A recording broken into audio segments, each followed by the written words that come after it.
setting up the lighting, the poses, all of the props that I either make or I buy or I find at like thrift stores and stuff. I consider more of that like the artwork that goes into it, and I'm more just capturing what I've created, the little world like I've created outside of it.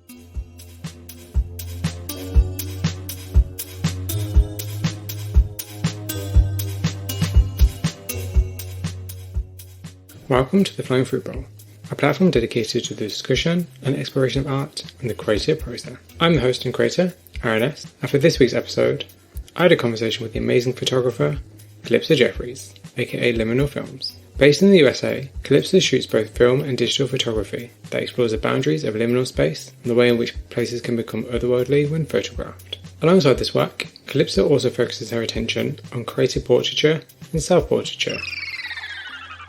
So I'll start with everybody, which is just tell us a bit about yourself and how you became a photographer. Well, I'm from Minnesota and I kind of became a photographer because it was kind of like the easiest way for me to like express myself through art, I guess. Like I'm not much of a drawer or much of a painter, and I think I told you it I feel like with that stuff you have to have like good materials, whereas with photography I kind of start out with like a simple like point and shoot camera that obviously wasn't working too well because that was in early 2000s. So yeah, it's kind of how I became a photographer, I guess. So where did the interest in photography come from? Like at what point were you exposed to photography? I guess I was never really like exposed to it per se. I just have really bad anxiety, and so it's kind of like the best way of expressing myself. And like sometimes I struggle with words just because like I get so stuck in my head about it. So it's kind of like the easiest way for me to express how I'm feeling. And what was kind of like the first photographer or the first kind of imagery that you saw that made you feel like, oh, actually, I want to pursue this? Um, well, I used to make a lot of like random stuff. I never really posted that on my art account, obviously, but I saw Ian Howarth's work when Hmm. like a couple years ago, and that's when I was like, actually, I think I want to like start doing this because I really enjoyed his film photography. A very good choice, I must say. A very good choice, actually. But yeah, I can imagine why, because his work is gorgeous. But photography is a very technical, well, it can be a very technical hobby slash career. How important is gear to you, and what kind of gear do you like to use? Well, gear, I mean, for my work, I feel like it's decently important just because like low light, you can't really shoot on certain cameras. It just doesn't look good. Um, but I use for film, I use the Pentax K1000, which is like the best beginner film camera. I don't care what anybody says. Yeah, I believe that. yeah.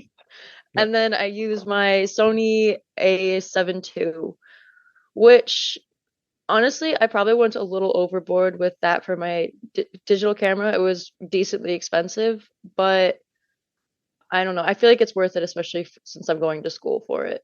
Yeah, which I definitely get to later because I'm actually really curious about that whole kind of process of like why. I was actually now like why are you going to school for photography? It's just something I'm really passionate about, and I have like all of these pictures in my head that I just can't seem to translate on to a picture. I don't know why. I have all these great ideas. I just can never seem to get like the lighting right or the posing right.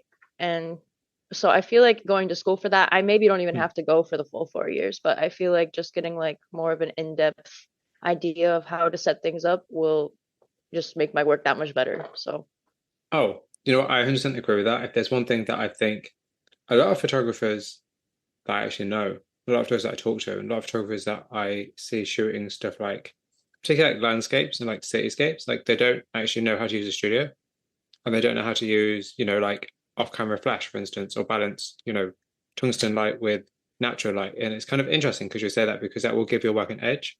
There are so many cool photographers, like people like Nick Fancher, people like Lindsay Adler, who are studio photographers, but their work is incredible. Like mhm. it has so much depth to it, and it has just so much kind of visual interest. And I think learning I think learning the technical side of photography, learning like aperture, learning lighting, learning, camera setups, learning all these things, I think it's really, really helpful. I think it's extremely helpful because in that way it gives you more versatility. Because that means like when you jump into a studio, you feel very comfortable. When you're outside shooting, you're Mhm. very comfortable. It gives you that like just that more knowledge, that wider knowledge of the practice. Like, I think that's a really good idea. I don't know. It's been really weird because every time I feel like I've gone to like a studio, it's been really hard for me. But in like my at home, like really janky studio where I have like curtains for like the Yeah. backgrounds, like it's been way easier. But I know obviously if I want to work professionally in the future, it needs to look a little bit more professional, I guess. Because I don't know if Yeah. people are gonna want to come to my apartment with a bunch of like sheets hanging down. See, I disagree completely. Well, I disagree. I agree. I agree. I see your point, but I disagree because I feel like in the sense of like, how many times do you ever actually care about when you look at an image online? Like, how much do you ever think about the setup or think about, oh, what was the environment they were shot in? We don't really think about that. We just look at the final image, Yeah, So like, and also not that like bed sheets are the best backgrounds ever. Like, they're the best DIY backgrounds. Like, they're the best. Like the things like, but what I really love and I'm really, really, really, really interested in is the people who do stuff very DIY. I love yeah, that kind of stuff because like just the like the fact that you can create an incredible image just based on what you have is like the best idea to me because it means that you're not holding yourself back by being like, oh, I don't have the materials or I don't have, the best equipment, I don't have the backdrops. Because backdrops are damn expensive, you yes, know? they are. And I'm like, I love it when I see people just do stuff that's very DIY. That they create these incredibly amazing images, and you look at the setup and you're like, how did you get from that to that? Like, I love that kind of stuff. So I think I'm all up for that. I think that's a great idea. And the fact that you've got like a little home setup that isn't maybe like, particularly polished, but that just shows your willingness to want to learn and to still create, even if you don't have all the materials to hand. Yeah, you should have seen it. I told my fiance, I was like, so what would you think if I moved our bedroom into the living room and we made the bedroom my photography studio? And he was like, well, I mean, I guess. I was like, awesome, thanks. So now we have a pretty much a studio apartment and then a bedroom that is my photography studio. So See, I think that's amazing. I think with photographers, I actually think the one thing that a lot of photographers lack is space. And we don't really yeah. have the space to actually create the images we want to create. And see, I think it's really funny for me personally because I did a photography degree many years ago. Hmm. And when I had access to a studio, I didn't really care for it. But now I don't have access to a studio. I'm like, I really wish I had one. It's kind of funny, like you don't realize what you have until you don't have it anymore. But I think Yeah. I think having a studio and being able to learn the studio space and learning the technical, like just lighting setups are brilliant. And actually, I've got a lot of cool resources I can send you actually that I think you might really like actually. That'd really Okay. help you. Um, but I think it's a great thing to do. I think it's always good to do. But like, what? Actually, no, we'll get into that later. Before that, I'll ask you like, where did the screen name Liminal Films come from? So that came from I kind of started by shooting like liminal spaces on my film camera, which I don't know if you need me to describe liminal spaces at all. You might as well because Okay. why not? Liminal spaces to me are kind of like the like spaces where you expect like a lot of people normally, but they're like really quiet, really empty.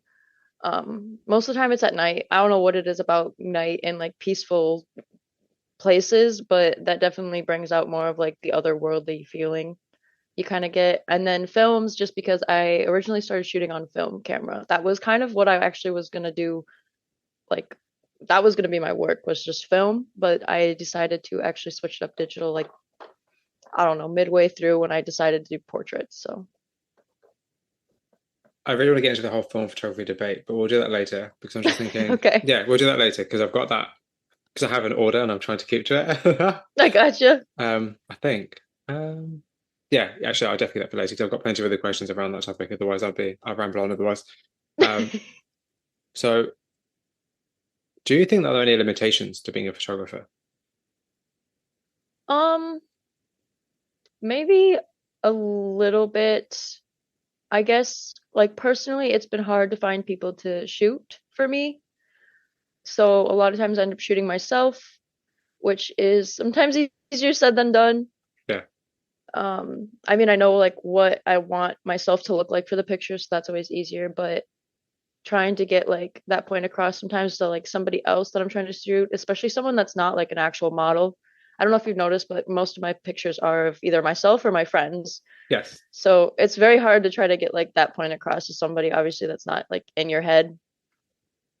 Um, and I don't know, I guess because of photography, I have, instead of like meeting people in person, I have just turned more of, oh, well, I have these people online that I know. So, Yeah. like they look at my work and stuff. I don't need to meet people in real life. Like school is going to be very hard for me just because I'm not used to interacting with people anymore about especially artwork.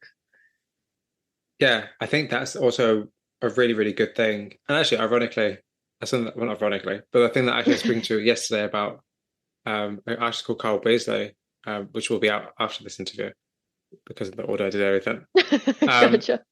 and he was talking about like he regretted not going to university because had he gone to university, he would have met people, and that's the thing Yeah. he kind of wishes he did the most. And it kind of makes me think about you and like the fact that you're going to meet so many cool people that are going to be on the same wavelength as you, that are going to want to do the same things as you, it's going to really help you in person because being online all the time for photography is great and having a community online is great, but you also need people in real life to bounce ideas off. Like that's Yeah. hugely important. And I think having that is going to be really, really helpful to you. Yeah, it's been kind of weird like transitioning to doing art because I was actually going to go to school for psychiatry Oh, wow. before I decided to go for art. And so I just haven't really surrounded myself with very many people that are kind of into the art scene. Hmm. So it'll be really probably refreshing, honestly, to have like people in my life that are going to like even the same school as me that are looking for like the same kind of friendships where it's kind of like a mutual benefit, I guess, because we both have like, oh, we can use each other for shoots, we can use each other to bounce ideas off of, Yeah. that kind of stuff. Yeah, absolutely. It's exciting. And also, it's nice because you know what you want to shoot. You've got ideas already now. And it's Yeah. like you'll have the time to develop them as well, which is great as well. So I think that's cool as well. The fact that you already have like a vision, like Yeah. that's the best thing. Like that's the best thing you can do because I think it's very easy to kind of feel like it's very easy to kind of lose yourself. I'm pretty sure I said this today, but it feels like it's very easy to lose yourself in like the sea of art, the endless sea of great art, because like Hmm. there are so many great photographers that shoot great portraits, that shoot great landscapes, that shoot great cityscapes, that shoot great liminal spaces. Like there's so many I can think about that I can think of. And it's like finding your place in that is actually extremely hard because like how do Yeah. you how do you make yourself stand out? If you're shooting images that are quite similar to other people, like how do you kind of make people understand that your work is different and it's your own perspective? It can be quite hard. And like, is that something that ever worries you, like the overabundance of just so much good art? Um, Lately, yeah, I've been kind of, I don't know if you've noticed on my account at all, but I have been kind of playing around with different ideas.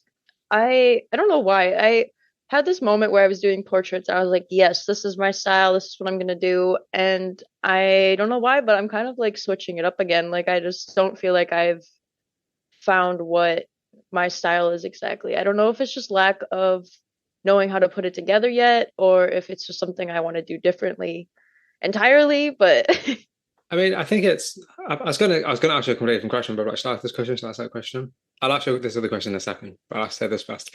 Just trying to think, like, what should I ask first? Um, so I don't think people realize, but when people talk to me, obviously I'm paying attention to what they're saying, but I'm also thinking like, what's the next logical question to this? And it's probably not the question I was going to ask originally.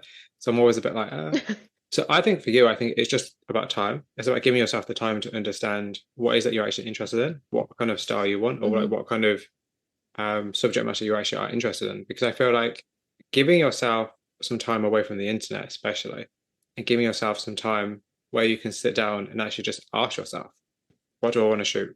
What am I interested? Like write a list of themes down that you're interested in, and then figure out how you can create photo shoots around that theme. There's so many different cool little small exercises or little things you can do that can give you inspiration outside of the internet. Because I think the problem is that because you're looking at so much art, because you're bombarded by so many cool images, you're a bit like, oh, maybe I should shoot this landscape, or maybe I should shoot this portrait, or maybe I should shoot this, or maybe I should shoot that. And it's like, you don't have to actually have a style. But how important is style to you? Do you think it's important for you to have a style? I think it's pretty important, depending, I guess, on what I do. If I stick with creative portraits, I would really like to have like a style that you're like, oh wow, yes, I know exactly who shot that. If you're into like that kind of art. I think that would be important to me. I guess maybe not so much if I decide to just stick with landscape work. I don't know why. I think it's just because my work. my work has been compared to like Terry Richardson. I don't know if you know that photographer. I do, It's been yes. compared to that a lot. And so it's like I guess I expect more to maybe not be like as not noticeable. I guess I expect my work to not stand out as much if I'm doing um landscape work to the point of like where people know that like, oh, it has this particular style Hmm. that, she shot. Like I guess yeah, I expect it more if I did my creative portraits, but What do you think determines a photographer's style, though? I'd have to say like use of angles, like some people just have really unique angles that they shoot from, or like Ian Howarth, he has very smooth tones on all of his pictures. Like they are just very pretty, very smooth. They're all like very similar tones. I feel like looking at his work, you can tell that it's like his work. And then God, who you sent me that list of photographers and I was looking through them and there's this one photographer that I was like, "Oh my gosh, this is great." But he had a very distinct style of work. Like he had a picture where he had somebody taking communion and it said like Prada on it, and all of his work was very similar to that type of um like name brand stuff. I'll have to look up the name Yeah, later you and have to let you do that know, because but I can't remember who that is, and I'm like, who is you that? sent Okay, me you let's sent look. me quite of a long Oh, list, that so list I'm sure you was don't remember which one. that list was I tried to that list and I was like, is this too much? And I was like, this is probably too much, but I don't really care. Because I just thought No, like it's these still are fine. I'll still look through all of them, but I haven't gotten the chance yet. But I looked through no, quite a that's few of them. look, But listen, when I send people stuff, I don't expect people to look at it. If you want to look at it, that's cool. Because I put it there for you to look at. Because I know people will say, yeah, I'll look at it and they don't. I get that because you're busy. That's fine. I'm not going to be annoyed. Like I'm just putting it there in case you want to look at it. And you never know. At some point you'll remember it and you'll come back to it. So can anybody be a photographer? oh, that's such a hard question. I think probably yes and no. I guess it depends on what you see a photographer as. I get like I guess when I think of a photographer, I think of somebody that's like selling their art, that's their job, they're making a living off of it, or that's like their main thing that they're like working towards. Whereas like some people may see it as like a hobby more so than any type of job that it could be, or maybe even someone that just takes pictures just for fun every once in a while.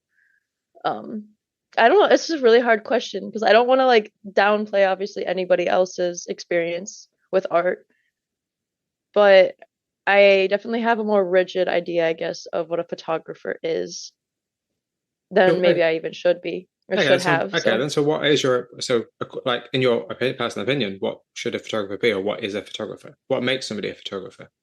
I guess somebody that's working towards having their art be maybe not known, but like working towards having their art mean something in the end, kind of getting people to see their work or having work that has like a really deeper meaning to it than just like a picture of a tree, I guess, you know? Yeah. Although, yeah. Mm, okay, I have opinions not but yeah. Okay. Because I kind of feel like, how do you know that a piece of work has a deeper meaning? I guess it's all up to the individual person, which is why it's kind of hard. Like you Yeah. can't just like you obviously have like an opinion on the tree part. Yeah. So like somebody might see a deeper meaning in like the tree than maybe I do. So they'll consider that person a photographer, which is just why it's such like a hard question for me to Yeah. answer because yeah. Only because I think it's more about it's I think in a weird way, I don't think this is a great thing to say or not, but I feel like a lot of the time the importance of an image isn't actually about the image itself, it's actually about the context behind the image and the way in which the image is presented to you. I Hmm. think that actually sometimes is more honest, I think in a way. Like how can I explain it? I'm going off on such a weird tangent. How can I explain it? It's like a picture of a tree. You're looking at like, cool, that's a picture of a tree. Sure, cool. But if it's a picture of a tree presented in an interesting way, you're going to be curious about the image. And it's Hmm. like how it's presented makes kind of actually, what scrap this. I don't know what I'm talking about. I'm going to just move on from this because I'm rambling. And I'm Okay. like, where am I going with this? Right. So, what is the biggest challenge of being a photographer?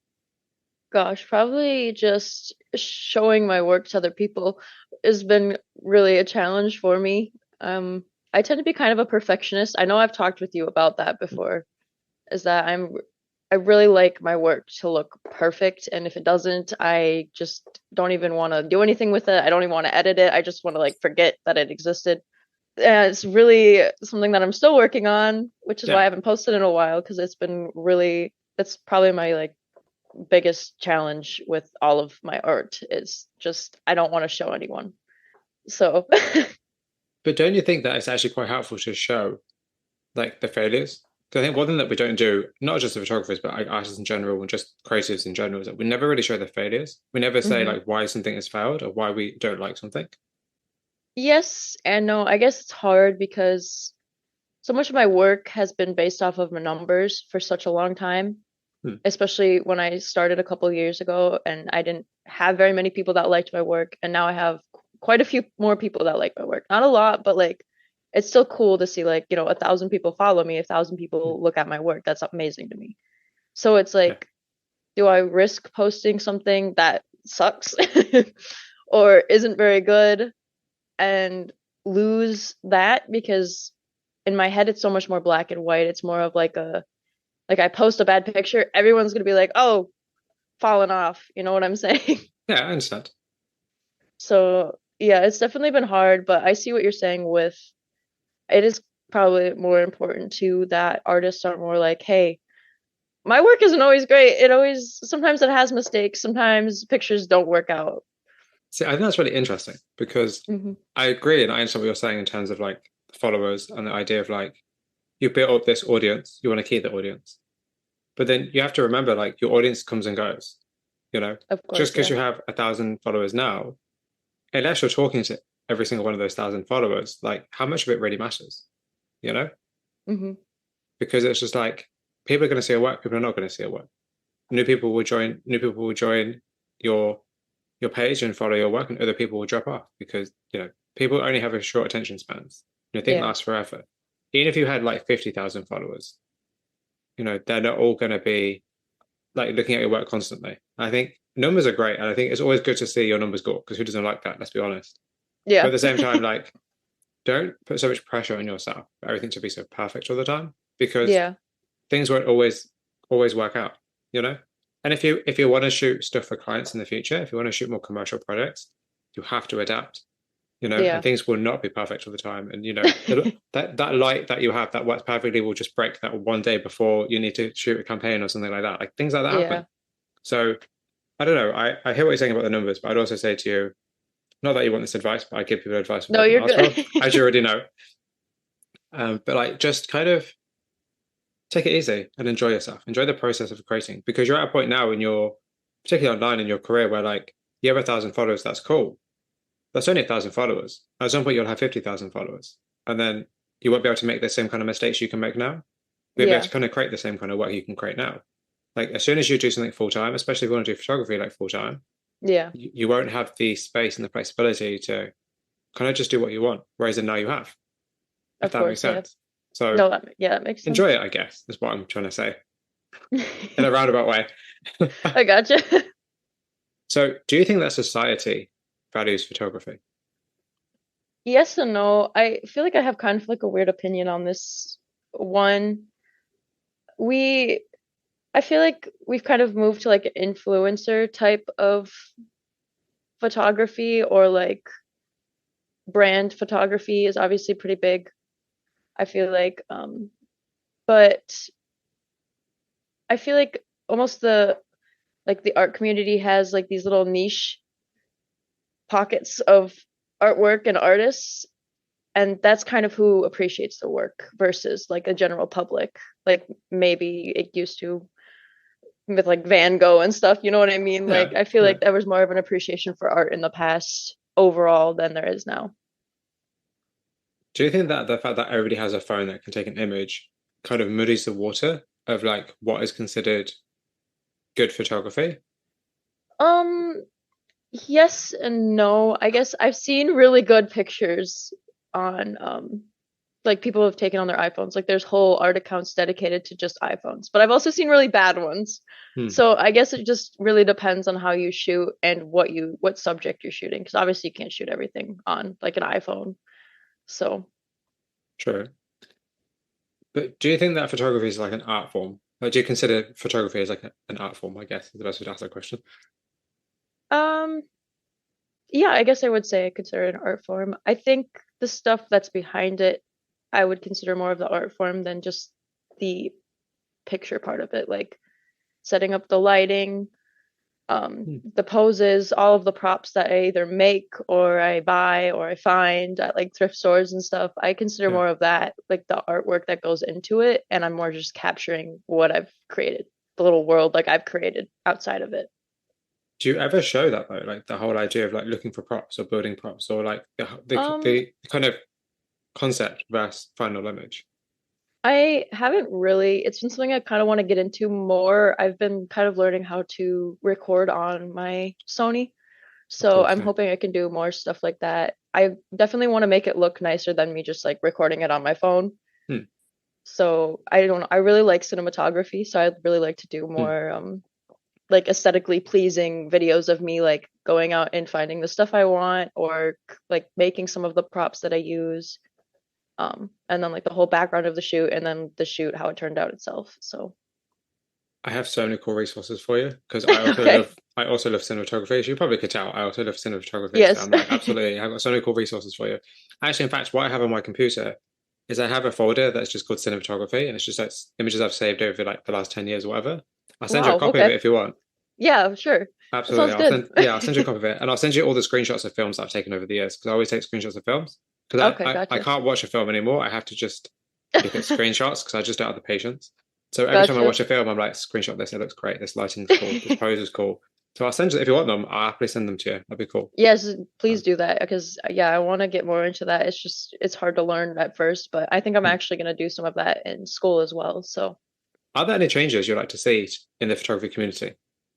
yes, I kind of feel like I haven't heard it in a while, but I remember reading something about how like a lot of photographers don't consider you a photographer or even an artist if you're not like that's not your full-time job. If you're not struggling to get by doing it, then you're not like committed to it. And I feel like that's really an unfair thing to ask of Hmm. someone that they should have to struggle in order to be considered like an artist or photographer. Um, I just feel like that was really toxic. So I Oh, am, yeah. yeah, that's definitely one thing I would like to see kind of change. Maybe that's more of in America than maybe like the UK, but Yeah, maybe actually. But I do also agree with that. The idea of like gatekeeping, what is considered like who is considered a photographer or like what is yeah, considered photography in general. I think the issue is that like at any kind of point in life, on any platforms that we're on, there's just a lot of gatekeeping, whether it's like, oh, you don't have the best gear or you don't have the latest camera or you don't have, the best, images or you don't have the best editing software. And it's like when people are just out here creating work, like let yeah, people just create because clearly they feel the need to, and that should be enough, I think, for the most part. yeah, I just don't like it when you have just these. They're like this a certain type of male photographer who's like, oh, I'm really cool because I've got a really cool camera with a really big lens, and then yeah, you look at their work and it's literally just like birds, and you're a bit like, they're cool, but they're just birds, like yeah, literal just animals, and you're getting annoyed at like photographers who are going out and being creative with maybe less than stellar cameras, but they're doing cool stuff, you yeah, know. Just because something isn't technically correct doesn't mean that it's not good. That's what I don't like when people are like, oh, it's not technically correct. I'm like, yeah. but there's so much interest and just change that comes through stuff that isn't actually technically correct. And actually, I'll save that question for a minute. Okay. But what is your opinion on the current rise of AI art and the way that it's impacting photography at the minute? Um, if I'm honest, I think it's a trend. I think people that appreciate art aren't going to care about it. Like I personally haven't really done anything with AI for like AI anything. I have very like no interest in it. I really like the creative process of like making art. Hmm. So it doesn't really matter or impact me. I think it will definitely make a change from people like maybe purchasing art that aren't really that into art. They just see a cool picture. Hmm. Especially with a lot of like illustrators, I've seen like their work is easily taken. So like they can essentially have like a free commission done by AI of their style of artwork. But for photography, I don't know if it exactly will impact the people that really care or enjoy creating. If you understand what I mean. No, that makes absolute sense. I completely agree with that. 'Cause I feel like we, I guess, forget, or at least I think maybe the general public forgets that like any piece of art that you see online that's not a digital piece of art is made by somebody physically. I think Yeah, photography is a weird exception because people just assume that photography is very much just digital because obviously you have a camera. But people forget you've actually got to go outside, you've got to go outside to take an image. You of have to course. be Yeah, in a certain place to take an image. People forget that very easily because they assume that the camera does all the work when actually the camera just takes the image. You do all the work as a photographer. yeah. And what are some of the things other than actually taking the image itself do you have to consider as a photographer? I mean, personally, I have to kind of consider my mood. Hmm, If like I had a really bad day at work and I go home and I'm like, okay, I'm just gonna make myself shoot. 9 out of 10 times it comes out bad. hmm. Like I just get so frustrated that I just can't even set it up right. Um, but yeah, I guess that is probably just my main thing is I can make a lot of things work and I can try things over and over and over again typically. It's just it really depends on my mood, if it's gonna work or not. No, but that's a good point. And like, how do you stay motivated? Like, maybe let's just say you came back home from work, you've shot a ton of Yeah. images, that none of them turned out right. Like, how do you motivate yourself to keep creating and to be like, cool, let's try this again? Um, I guess it kind of just goes back to me personally. I can just kind of like put things away in my head. Like Yeah. I'll just put it in a box and I'll just forget about it. Like I have tons of images that are on my like camera right now that I don't even know what they are. I just didn't like them, so I just left them. Wow. And so like I guess by staying motivated, I kind of just forget about the work that I've done that I just didn't like. I yeah, I don't know. I guess that's kind of how I do it. That's actually really interesting though, because like that's kind of actually really curious, like, because you don't linger, which is very interesting. Because like you could very much easily just be caught up by like, oh, this didn't go to turn out right, or and you still have the images as well, which is weird. I think that's kind of interesting that you still have them. Yeah, But then I'd never delete any of my images. Well, mostly delete most of my images. I had them all backed up from like 2014 on my hard drives. I got you. Because you don't delete anything because you never know when you could repurpose something as well. I think that's the Yeah. cool thing about photography.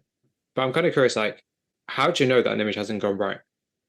Something just like clicks in my brain when I like a picture. Like if I'm taking a picture and the lighting is perfect, the posing is perfect, everything that I want is going on in the picture, it like makes my brain just like ding. Hmm.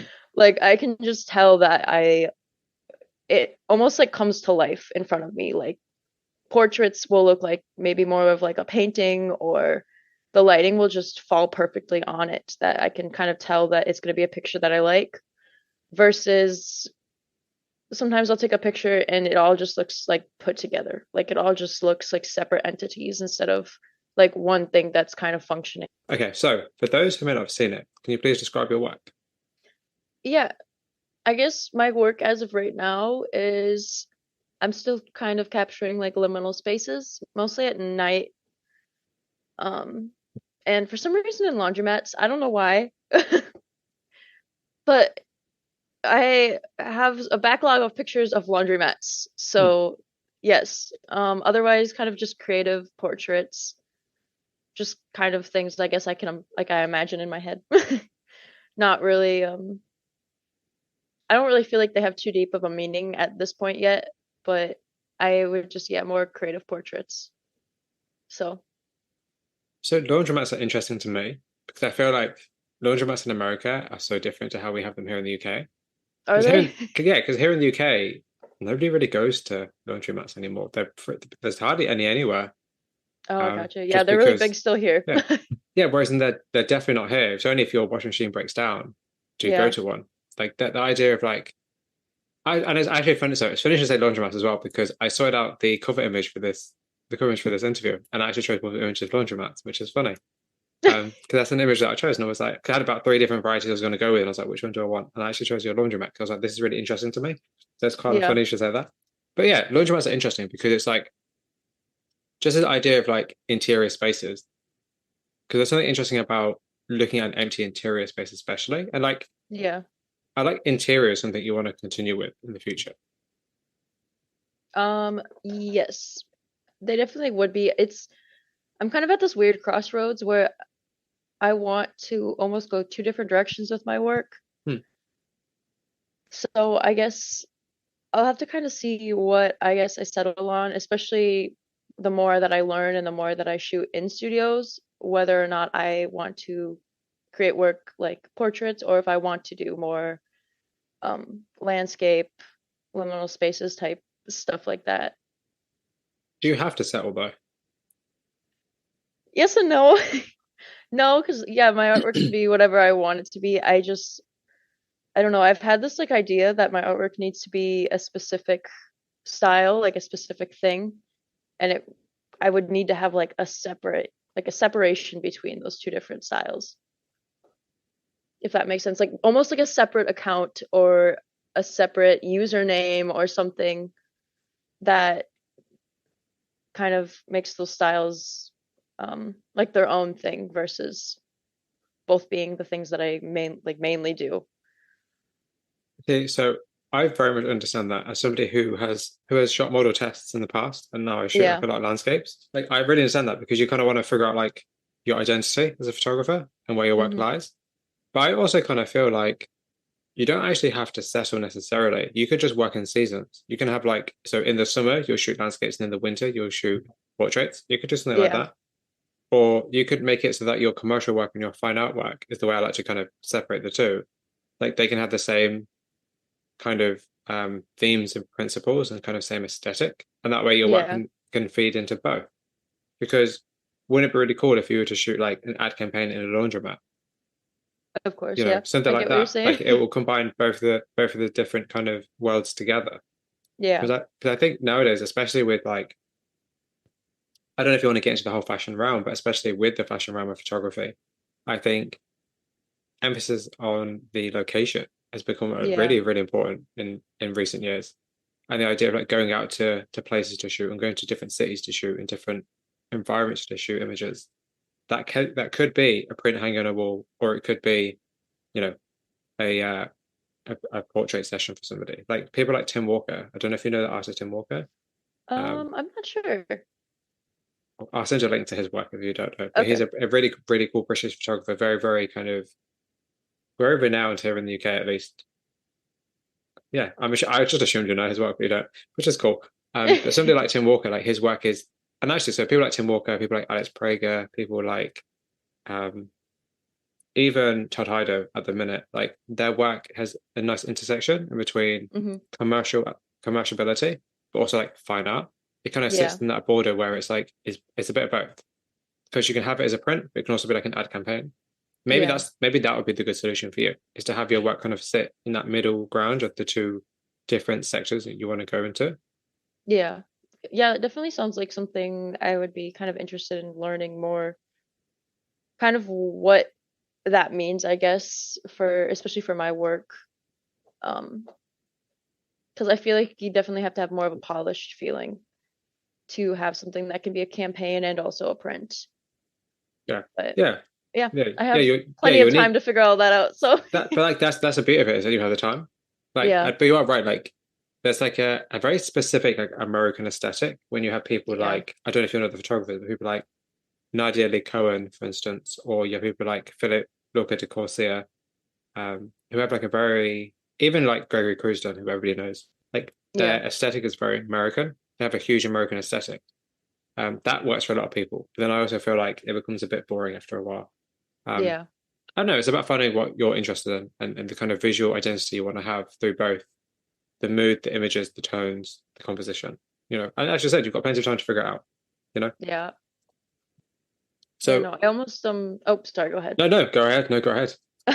I actually feel like almost going to school. I know that there's gonna be a lot of like rules they want you to follow with photography and art in general, but I almost feel like that will be kind of an opening because I'm gonna be shooting things obviously I don't want to be shooting for Hmm. school. As I'm not gonna always shoot things that I'm interested in shooting. I'm not always gonna be passionate about what I'm shooting. But I'm kind of hoping that I will kind of open some doors for me because I don't typically try like a lot of new things. Yeah. Um, but yeah, sorry, I'm going off on a rant. No, that's cool. But is there anything specific you would like to try that you haven't tried yet? Um, I mean, as I know right now would just be cinematography. I've never really tried any type of video work at all. Hmm, Um, so that is definitely something I want to get into, which they have like a lot of classes there. You can major in that there. that's cool. So I definitely want to try a couple of classes there for that. So And that's a really cool idea. And I think if there's one thing I would definitely think that you should learn is definitely like film, and like videography, and just basic video because you can yeah, utilize that in so many different places. of course, yeah. And especially I feel like behind the scenes work is definitely going to get more Hmm, important as I progress kind of in my art and stuff. And I would like to make it look nice. I would like to of not have it course. be like choppy and stuff. So Of course. Yeah, I mean, we live in a world where everything is aesthetically pleasing, especially online. You know, yes. aesthetics are pretty much everything nowadays. So absolutely. So are there any particular themes in your work that you like to explore? Um, I would kind of like to explore, I guess, my anxieties more kind of in my work. Like I said, it's kind of been like the best way to express myself. And I still have a lot of anxiety. Hmm, And so I definitely want to kind of explore more of that part of myself with my art. Because I think a lot of people, especially after the pandemic, can kind of relate to having a lot of anxiety, especially social anxiety. So, yeah, absolutely. I absolutely agree with that. And I think photography is always a good way because you can because the good thing about photography, for the most part, is that you kind of work in isolation a lot. You know, mhm. you're kind of by yourself a lot. And I think for people like who are quite introverted, I don't know if you're introverted necessarily, but people who are quite I am, introverted, yes. it's quite yeah, like it's quite helpful. It kind of gives you that the space in which you can just kind of create without having to feel the pressure from anybody else to have to create. Does that make Hmm. sense? Yeah. Yeah, so I think it's cool. And actually, it gives me a really good. I'm sure I probably sent it to you already. But did I send you the work of Moody Darkroom?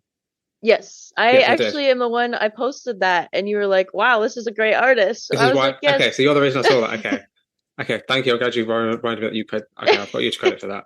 Because if I actually end up, I don't know if I don't know if I've messaged. I don't think I've emailed him yet. If I ever do email him slash interview him, I'm gonna be like, oh, by the way, Calypsa, she's the reason that I know your work. Oh, I would Um, be so excited to listen to that. His work is amazing. I absolutely love his work. his work is incredible. Like it's so incredible. Like every single image is so Yeah. good. And I was like, this is just. I saw When his I work with started shooting digital, I actually his work was like the work I found when I was getting like a digital camera, and I was like, oh my gosh, like he started in like his own like studio like bedroom essentially mm, too. yeah, Like that's crazy. His work is so good for starting off like that, and that yeah. was kind of an inspiration too for me. So Oh, and actually, that's what I love about his work is that a lot of it is very DIY. It's very like yeah, what he's got around him, and his concepts are just so good.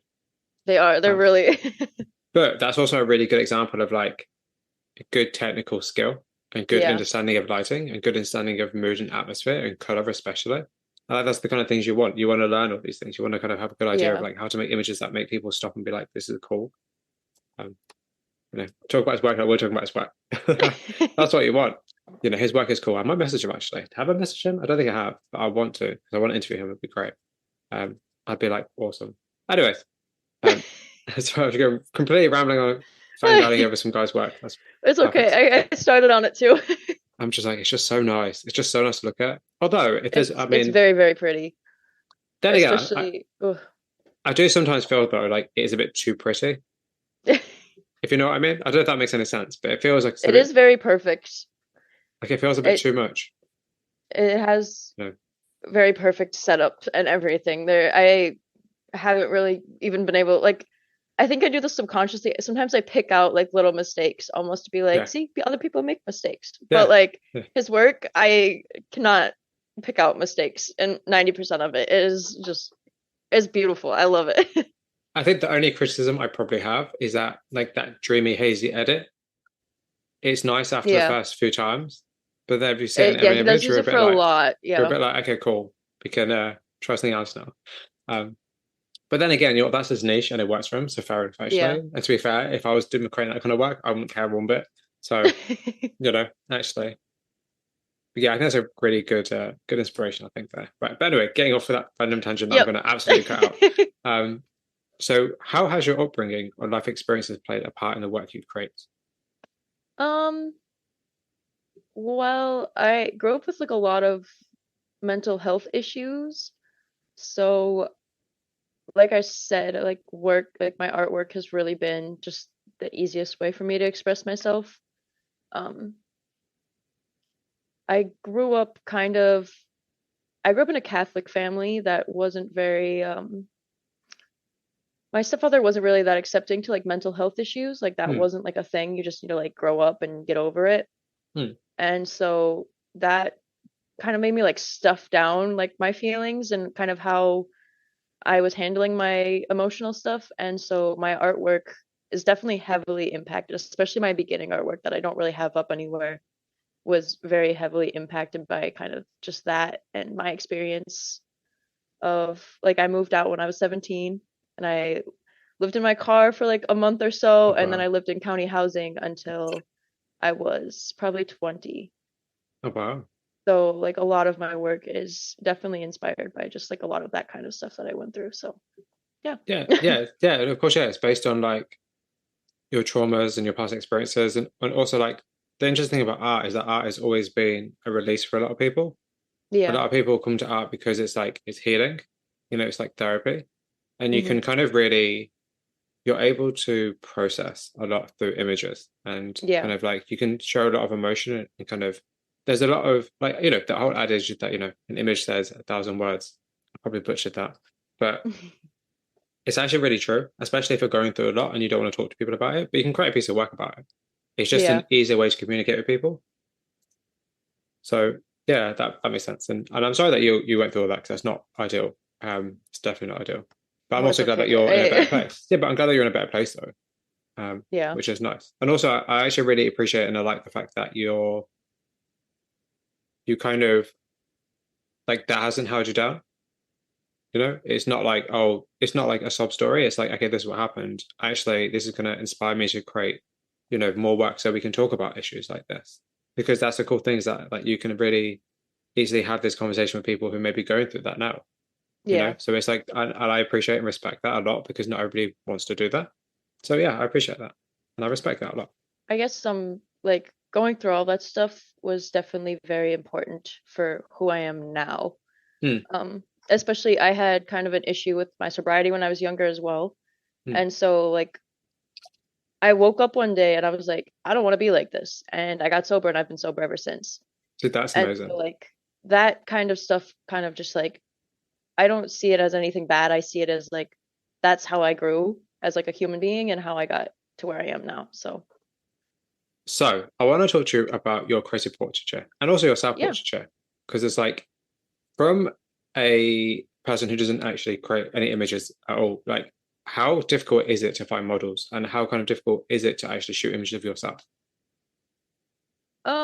The models part is definitely hard, but I think it'd be easier, especially since it sounds weird, but like since I'm a woman, I feel like it'd be way easier for me to reach out to Hmm. like models that aren't um like in Minneapolis especially, we have like a actual like a Facebook group where you can essentially just do models for prints. So like people will model for you just so and then you'll like give them prints as like part of their like payment. Yeah, And I feel like that would definitely be harder if I was like a man shooting out of my house. So I yeah, definitely have the upper hand on that, but my yeah. social anxiety is just so awful that I just have such a hard time, especially thinking about people coming to my house and seeing like my my studio definitely gives me a little bit of anxiety. But like it's been okay shooting friends. Obviously the friends don't, they don't always want to do that kind of stuff. Yeah, That's not like especially my friend that I just recently shot, she's more into shooting than modeling. I see.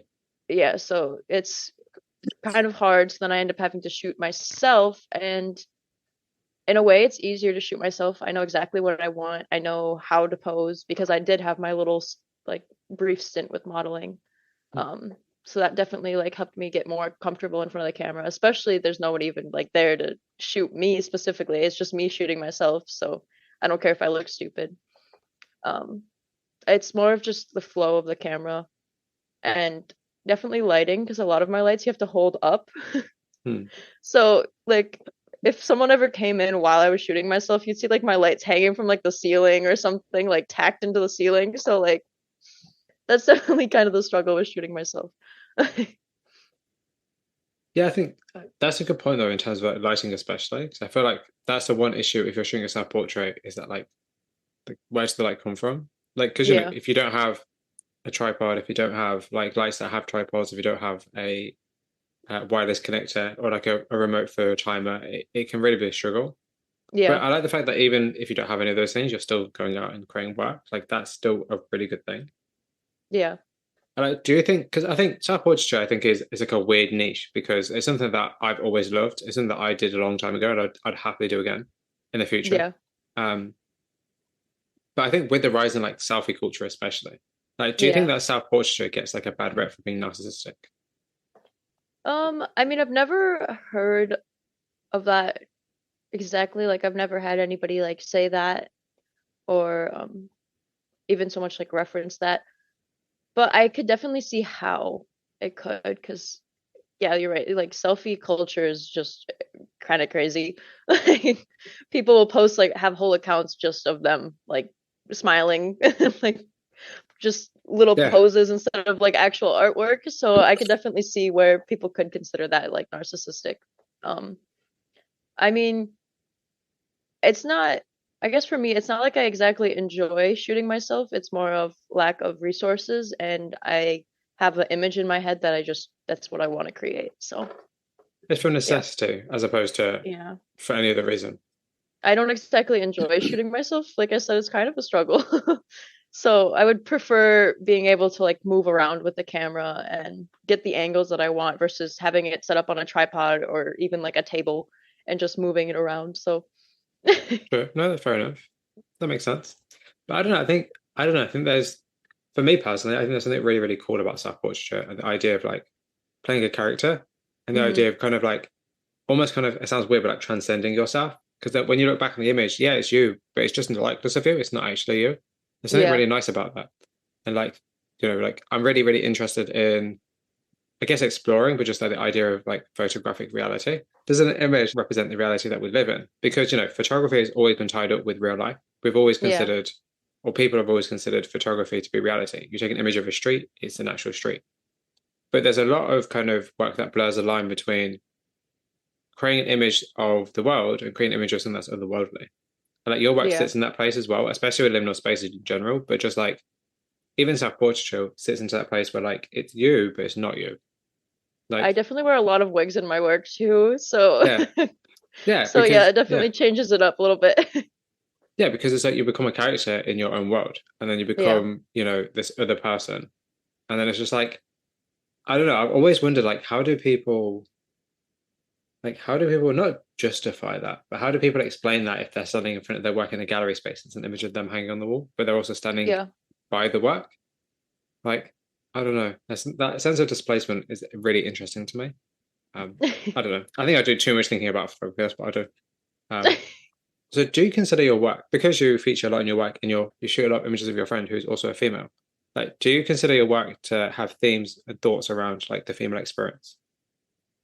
Not really, no. I haven't really explored that at all. I know you interviewed another, um, I believe she was an artist, or yeah, she was an artist. She would either, I think she was a painter, and she kind of looked at like like the woman female experience. Yeah. I don't feel like my work even like touches that type of subject really at all. Besides, I think just there's something I like shooting. There's something about women that I like shooting. I guess women are just easier to make kind of not liminal, just kind of that otherworldly feeling. I feel like it's easier to make women look like that versus like men, but I also don't know like a lot of men that I would shoot or that are interested in being shot. So Hmm. that's also kind of biased for me. But yeah, it definitely doesn't explore that type of subject, I feel like. Yeah, because I don't really think it necessarily does. But the reason I ask the question is because do you ever think about like that's how people will just read your work? Not really. I don't feel like it has any themes like that. Um, I feel like work that explores kind of like womanhood or just growing up dealing with a lot of things that women deal with, I feel like that is very strong. Like you can tell that's what the work is about. Hmm. Versus if you try to like find that in my work, if anything, it'd be very wishy-washy. It'd be very like you said, like I shoot mostly women. So But I'm kind of curious, like, would you shoot more men, or is that not interested in? I think it'd be something I'd like to try. I'll probably do some of that more in school. I guess I don't really go very many places to interact with men. Like most of the people that I meet are Hmm. either like from work, which are like the women I work with, the younger women that I work with, versus like I think all of the men I work with are all like 30, 40, 50s, not really wanting to come over to my apartment and get their pictures taken. So I think you actually, I think you have a good point there, though. To be honest, I actually do agree with you in that sense of like, I feel like, yeah, no, actually, I do agree with that. Actually, just thinking about like people that I've shot before, and it's like you have to Mhm. have a very specific kind of person, or like unless somebody's like a model, or they're like Yeah, it, then yeah, they'll be up for it. But if they're not, they're a bit like, well, why do you want to do that? Um, yeah, but then I also think it kind of depends. I think it really depends on what you want to explore in your work, because I think there are some artists like an artist I sent you called Francois Bard, whose work is incredible. Like his work is very much heavily, well, it's not necessarily based. Is it based on men? There's a lot of like men in his work, but they're all kind of situated in these really strange, almost liminal spaces where it's like really, really dark. There's only one really solid, harsh light. You don't see the whole of the figure. You see like fragments of the figure. It's all very like you're not too sure what's going on, but there seems to yeah. be like some kind of interesting for me. Like it's really fascinating because there's some kind of weird undertone of like broken authority. But I guess actually I guess a good question to ask you then would be like, do you think that images of men and images of women are received differently? I think I guess it depends on kind of what you're shooting. Personally, I think women just seem softer and kind of more just it it makes the image more like flowy and soft. I feel like it depends, I guess, on like the woman you're shooting, Hmm. obviously. But I don't know, when I think of like shooting pictures of women, I think of more dainty or like bright colors or um like frilly, soft, flowy pictures versus more of like if I think about like shooting a man, for example, I think of kind of like liminal spaces, having the man like in the corner or like smoking a cigarette or Hmm. something kind of dark and shadowy and more Yeah. harsh versus shooting women, I guess. Yeah. So I think it'd be really interesting to see images of women in that situation, though. There's something Yeah. interesting about that, like subverting that and kind of being like, oh, so how can we use like I really love hard light. I think hard light is so interesting, Hmm. and I feel like we don't see enough. But maybe I don't see enough images of like people shot in hard light with like Hmm. really kind of like the deeper the shadows, the better the image, in my opinion. Yeah. So I'm like, it'd be interesting to see how you photographing different people, how that affects the kind of overall mood and narrative and consideration of these images. But I don't know. I think you're very lucky because you're in a position now where you're able to experiment and try all these different things and Of be able course. to Yeah. just, kind of just, I say do what you want, obviously within the parameters that they give you, but to kind of just explore and not have Of to worry course. Yeah. about like, do people like this? Do people not like this? So I want to ask you about film and digital photography because you use both in your work. So Yes. how do you decide which to shoot? And do you have a preference? Um, I guess it's kind of hard. So I really like film in general. If I could shoot film all of the time, I would. But for self-portraits especially, I don't know if it's I'm not good enough at film yet or if it's just literally impossible, but I just don't know how I would do low light self-portraits on a film camera. I don't know how I would set that up correctly. especially because I don't know how to read a light meter. So all of my Hmm. work that has been taken at night on my film camera, I just took a bunch of pictures of that same image, just changing the shutter speed or the exposure or Yeah, just messing with it until I got one that was like it came back and I was like, yeah, that looks good. So fair enough. No, fair enough. so yeah, I couldn't imagine trying to do portraits like that at the moment, but it's definitely something I would prefer doing is portraits on especially low light. I was about to say, why low light though? Why is low light so fascinating to you? Um I love kind of especially like the film I used to shoot with. I don't remember the name of it right now, but I love kind of like the halo effect you get from especially Uh, reds. I love like how the colors do that on their own versus me trying to like edit that in. There's nothing wrong with that. I kind of just like how it looks naturally versus an hmm. edited look on it. So, Yeah, makes sense. But yeah, so I'd say I love low light photography, but I feel like it's always a lot more mysterious and a lot more kind of just it kind of gives you more sense of imagination and more ambiguity. Because I feel like hmm, the darkness is a character in your work as much as the actual subject. And I think that's something yeah. we don't always think about. So what are your thoughts on, obviously because the whole, film is better, film is more pure, digital photography is cheating. So what's your kind of thoughts on the kind of film versus digital photography debate? Personally, I could not care less Hmm. what people do with editing their pictures to look like film and they're not shooting film or whatever because not everybody is in the financial like standing to afford a film camera if they already have a digital camera, afford getting it developed every time they shoot rolls. And I mean, rolls have they've literally doubled in price. I think the ones I used to get was like 3 rolls for $20, and it was like $40 last time I was even looking at them. So like, I guess yeah, people can do whatever they want with that one. Don't feel like I can really judge people for wanting that film look but doing it on a digital camera. So, Do you feel that film photography is becoming inaccessible because of the expense? Do you think it's now become like not elitist exactly, but it's kind of like the rich kids can do that now? yeah, it kind of had like a big boom of it coming back into style, and now it is absurdly expensive. Like my Pentax K1000 I bought however long ago for like $100 that came with like 6 different lenses is Oh, not $100 now. So no. yeah, I feel like it's definitely become more of like especially like I'm sure you've seen the quote like stay broke, shoot film. Yeah. And I mean that's great in like theory, but not really in practice for Yeah. majority of people, especially when most people in America, especially are living like paycheck to paycheck. So Hmm. like that's not really that's not affordable for most people here.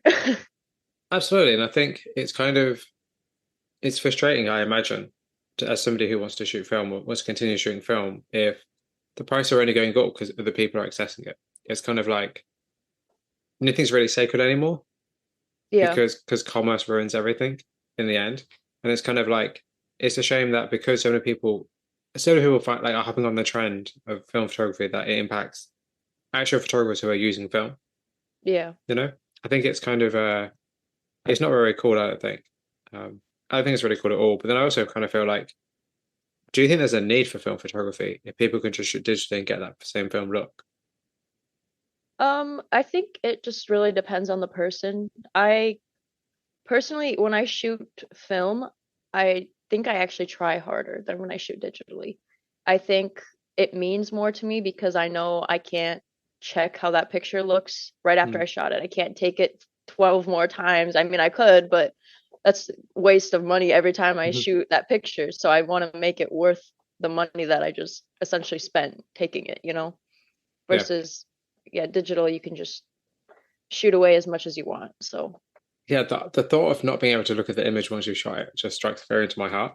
Like I just don't understand. Like that does not make any sense to me. I'll be like, I want to see it straight away because I want to know if it's good.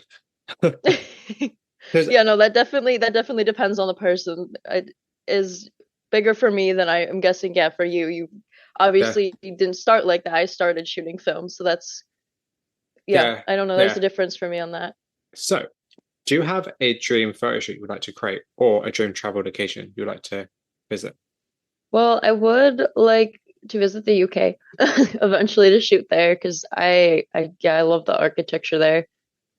I don't know, it's so hard because I think American architecture is just really boring, and I Hmm. am really big in like especially brutalist architecture. Yeah. And like Russia, Germany, I love that type of Hmm. architecture a lot. And we just don't really have that here, so that would definitely be kind of like my dream places to go to take pictures and stuff. But yeah, otherwise maybe just work in the desert too. Like I've seen a lot of photographers do not maybe portraits, but a lot of like pictures in the desert with people, stuff like that. I love the desert. I think the desert is beautiful. So Yeah, I mean, so Arizona is one of those places I really want to go to. It's one of my dream yeah, destinations to go to, and at some point I will eventually. At some point I'll come over to America. That is my plan. Maybe next year, maybe the year after. It costs a lot of money, so it just I depends. gotcha. But Yeah. whereabouts in the UK would you like to travel to? Um, Honestly, not super sure yet because like it is to come to America, it's super expensive to go Yeah. there. So I'm kind of just sticking with America right now. I do want to go back to Arizona again. Hmm. I was actually born there, so I've Yeah. been there quite a few times because my dad lives there and his whole family. But yeah, no, Arizona is beautiful, so I would like to definitely shoot there sooner than later, hopefully. But Yeah. Absolutely. Because I think the one thing that I think a lot of photographers struggle with is, and I feel like maybe you in the sense of you saying America is boring or like the landscape is boring or architecture is boring, is that you're very boxed in by your geography. You're yeah, very boxed in by where you are. Like I have a cool friend called Ryan Taylor, who I'm sure you know, yes, and he's from Canada. I might have got the wrong one. Pretty sure he's from Canada. And I remember that when I interviewed him, and you probably had the interview, but he was saying that like his frustration is that he's shot everywhere he can shoot in his vicinity, yeah, and it's yeah. hard I for him feel to like travel that. out. Yeah, it's hard for him to travel out and go to different places to shoot manure images, and it's like we forget that it's really, really hard to find meaning and interest in the things around us when you've shot all these images because when you start out you just wander around, you take pictures, and Yeah, you have fun and you do stuff, but like there comes to a point where you want to do more, but you're held back by your geography. And I think we don't really think about like the kind of limitations we have geographically. I don't know, there's something interesting about that. Like I'm traveling right now, which is cool because I get to travel around and go to different places and stuff, but not everyone can afford to do that, and yeah. it's damn expensive. um but not everyone can afford to do that, but it's just kind of like, how do you try and find photographic images around you? Like, do you go out, like, do you actually go out and take images? Like, do you actually go out and force yourself to take images? Or do you, wait, actually, I guess the best way to ask the question is like, do you plan what you're going to shoot, or do you go out spontaneously and photograph? Um, I pretty much just go out spontaneously and photograph. Like a while ago, I found that kind of like falling down, falling apart strip Yeah. mall. I just found that on a whim. I didn't. How? How did you I was just, just driving around for about an hour, and I was about to turn around and go home, and I drove right past it, and I was like, "Whoa, wait a second, what is that?" So yeah, and I mean, there's a lot of that, especially in the Midwest. A lot of like stuff that's falling apart that's just on the side of the road. It's just a matter of driving to these small towns that you would normally just drive through and like driving around in them. that's And insane. that's kind of the Like, hardest part of that. that's insane because I don't drive because, Yeah. funnily enough, like I don't need to. Yep. Like Yeah, I I'm know. learning, like I'm learning to, but I don't need to, and I don't, which I think is a huge hindrance, but it's also a great thing. But it's also funny because it's like, to me, the idea that you can just literally drive down the road, I say literally, you drive down the road somewhere and you stumble across like an empty strip mall because we don't have strip malls here, and it's just Yeah. like that's like bizarre to me. When I saw that, I was like, this is insane because it was really cool. It was so cool, and I was like, it makes me feel like every says I love to do it, but it makes me want to just literally drive around Yeah. and just find these really cool small little places. People like, Okay. it's like Henry Phillips. What he does, he goes to like small Portuguese towns that no one's ever heard of and shoots images and Yeah. nobody loves them. But it just makes me feel like the idea of exploration is so important in photography. How important is the idea of exploration in your work? Pretty important. I feel like my work is definitely a little weird, a Hmm. little bit on the weirder side, especially my portrait work. But like I want to see things, obviously, like a big part of my work is seeing things that I don't see other people make. Hmm. Um, whether that's portraits or just places that are around me that I like to capture because I have quite a few places. Especially there's a small town not too far from me that I go to quite a bit um to take pictures of. And yeah, I don't know. I guess especially landscape stuff, all of it is just exploration. I never really know where I'm gonna end up typically when I'm just driving around. I actually plan tomorrow to get up at like 6 a.m. and Hmm. go drive around before the sun comes up so I can take some cool Hmm. pictures and find some cool places. But yeah. But that's really nice though. I actually really respect the fact that you want to do that because it's not an Yeah. easy thing to do. Like having to not just getting about it because damn that's hard, but like just the idea of like kind of going out and creating because it's actually really, really hard because I don't know about you, but I've definitely in the past been very guilty of being like, yeah, I'll do it tomorrow. Or like, yeah, I'll just do it tomorrow. And then tomorrow, the next day, I'm like, yeah, I'll just do it tomorrow. And you never Yeah. eventually actually do stuff because you're like, yeah, no, you make excuses like, oh, now's not the right time, or oh, I'm not in the mood, or whatever. Like, but the fact that you're actually going to go out and do stuff, I have a lot of respect for that. But like, how do you kind of hold yourself accountable for creating work? Um, I really don't feel like I do. Like I was gone for like I think probably like a month off of like almost all of my social media. Um, I guess it really just comes in waves. I have times where I literally don't I forget like how to make things. Like I can't seem to put anything together that looks right. I hate everything I'm making. And I have other times where like I think where I got back from my trip last time, I had like 6 or 7 ideas that just like rapid fire that I just posted all like one after another. So I don't know. I try to be like gentle with myself on that. With I'm not always gonna be in the mood to make things, and I know that forcing it for me just makes me really frustrated. So Yeah, absolutely. Because you have to enjoy what you're doing. That's the biggest yeah. part. Because if you're not enjoying it, it's just not going to happen and you're just going to be frustrated. But do you have any particular routines that help you create your work or help you focus on creating work? Um, I feel like mine would definitely be I take 3 days a week off of work, which I'm super grateful. I have the luxury of doing that because I still work full time working four That's days. insane. That's insane. So it's really nice because it's like I have that first day off that I can just relax and lay around and do nothing or do like, Yeah. laundry stuff I have to get done. And then the next day I can spend the whole day shooting if I want because I know I still have another day off Yeah. of whatever I need to get done. If I need to relax because that was stressful for some reason, because it is tiring shooting, obviously, as you know.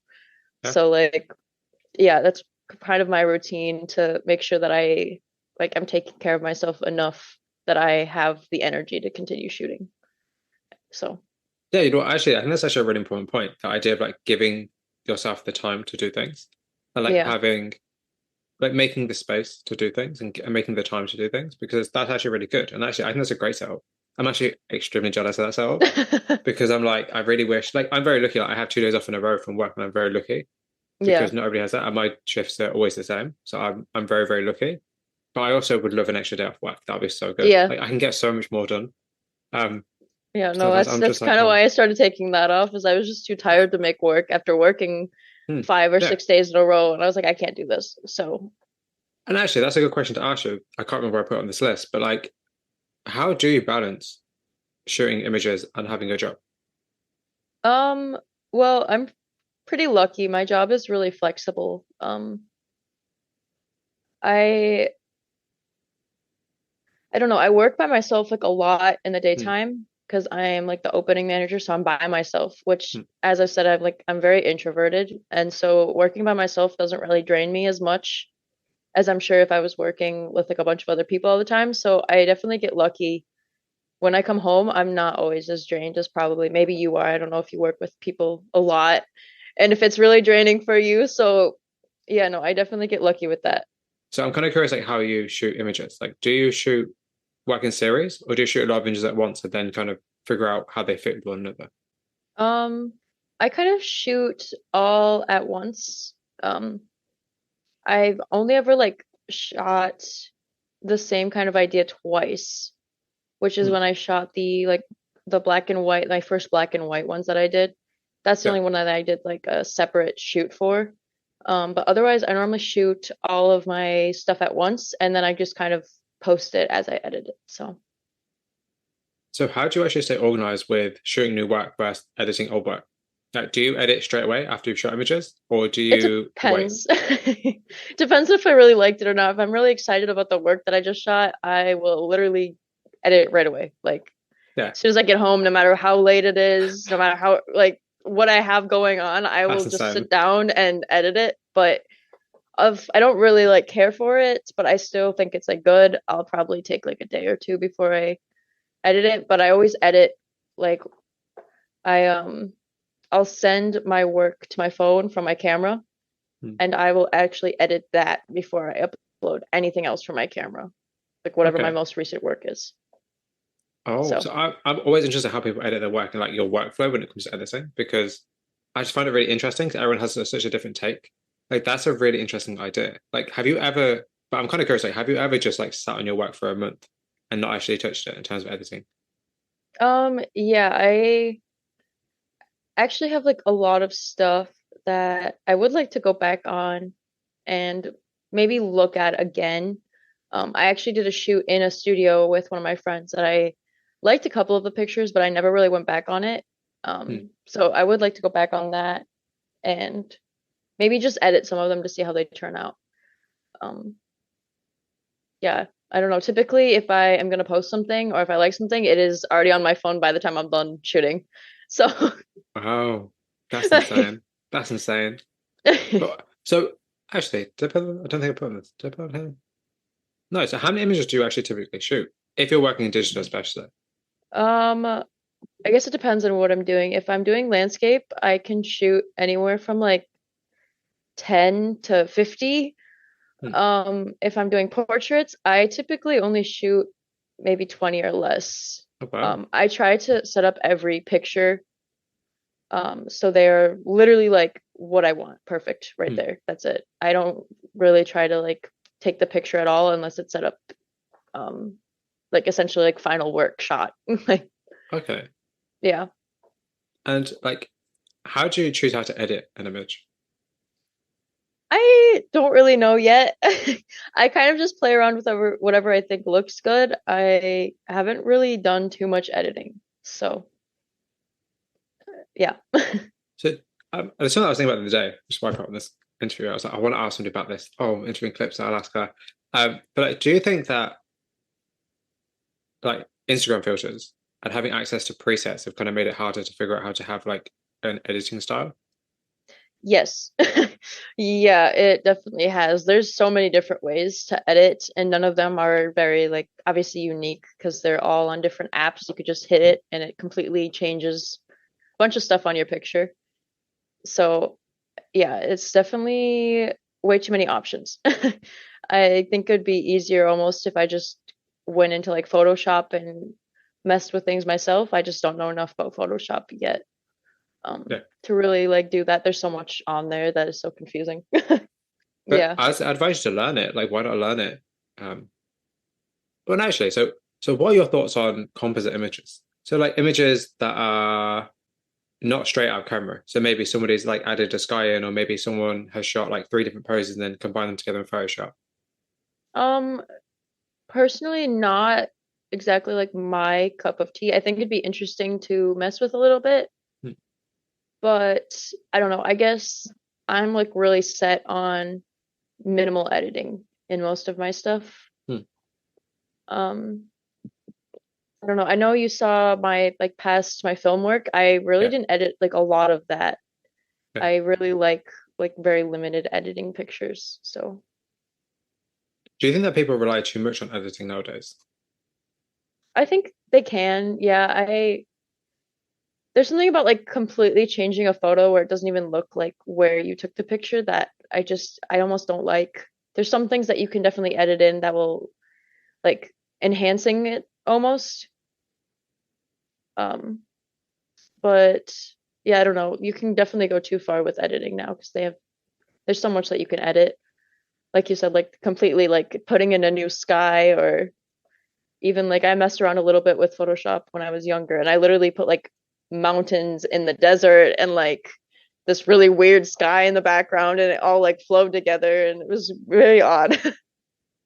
But I guess that's kind of cool though. I think I kind of guess that like, I think composite editing is actually really, really interesting. Something I would love to learn how to do, but I just don't have the patience.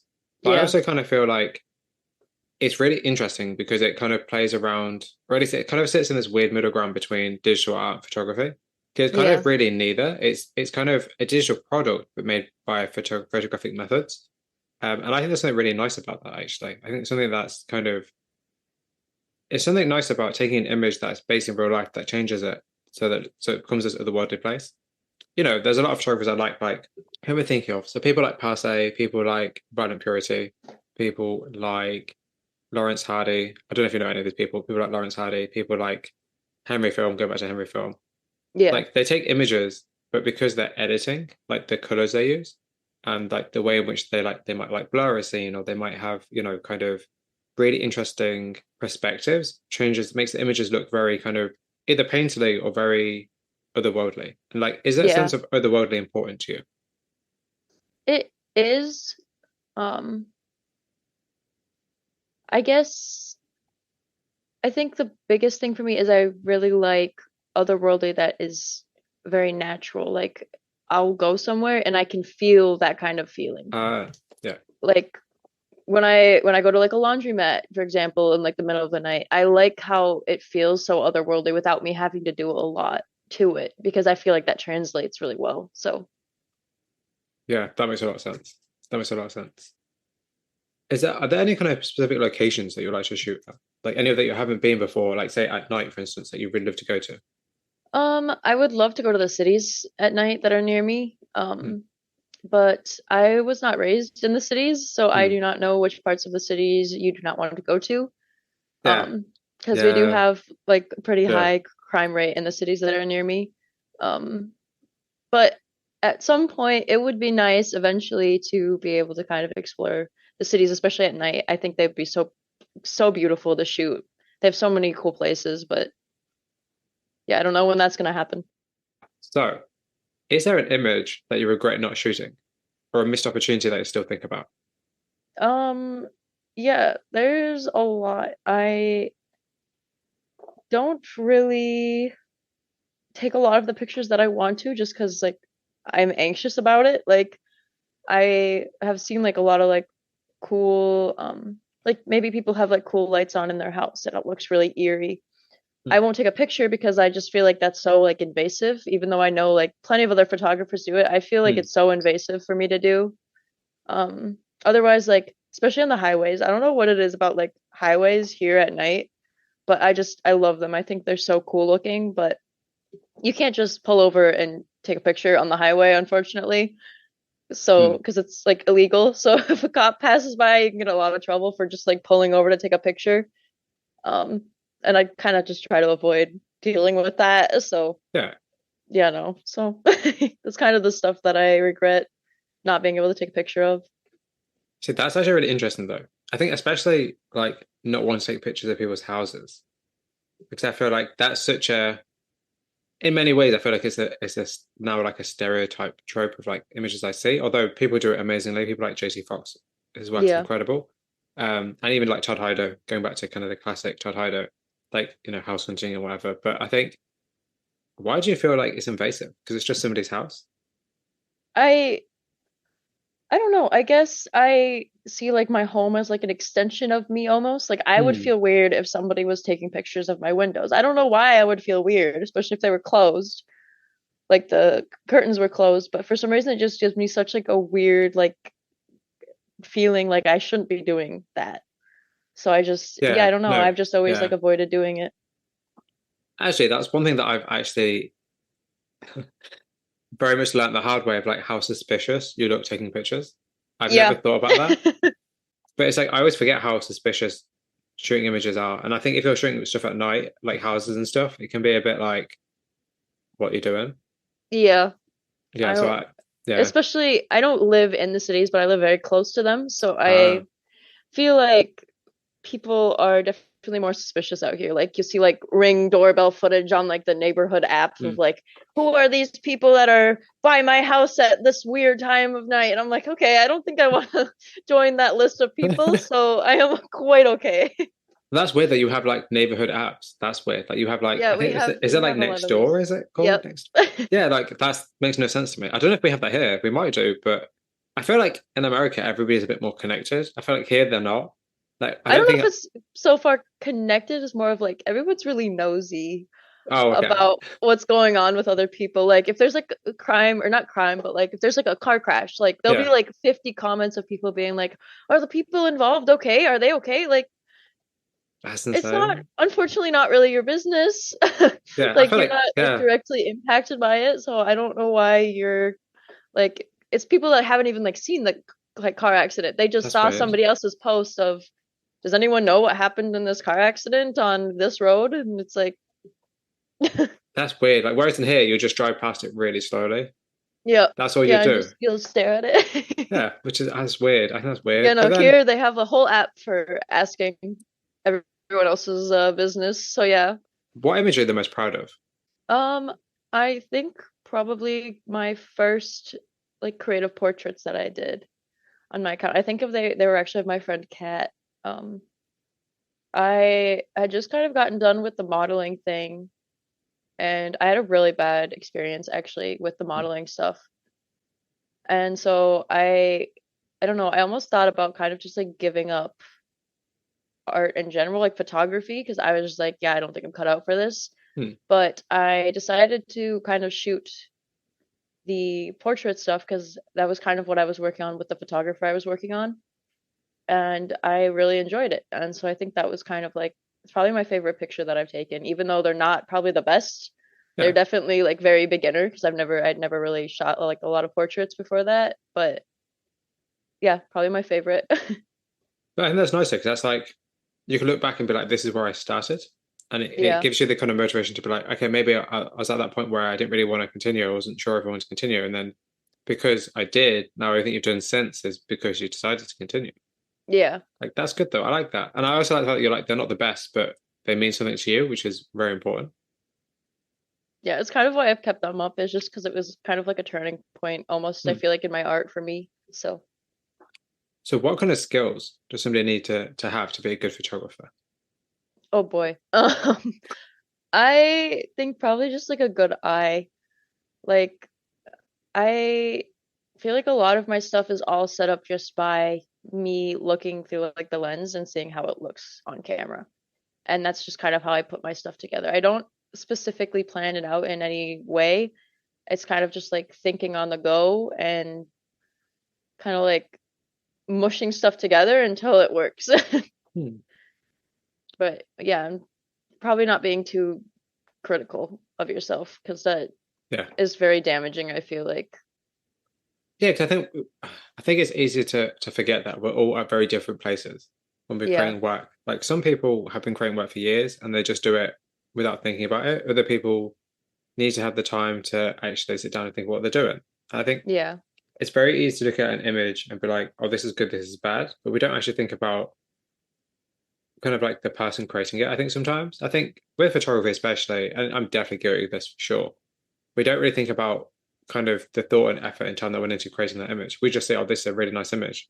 Like this is a Of cool course, petrol yeah. station, or this is a cool, picture of a really cool highway, which I'm like, this is awesome. But you don't think about actually this person has taken time to produce this. It's not just a Yeah. case of it's made. They've gone out into the environment to shoot this image. They've edited this image. They've uploaded this image. I think sometimes we don't give ourselves enough credit as photographers for the fact that we're actually creating stuff.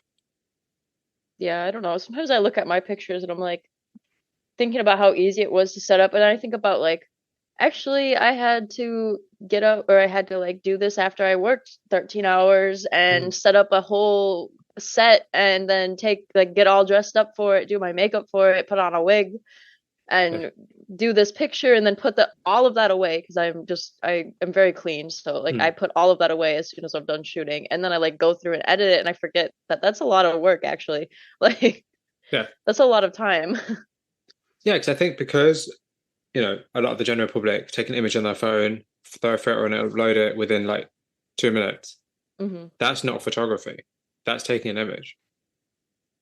I think when it comes to making an image, I think that's a very different skill set. I think that's a very different kind of way of working.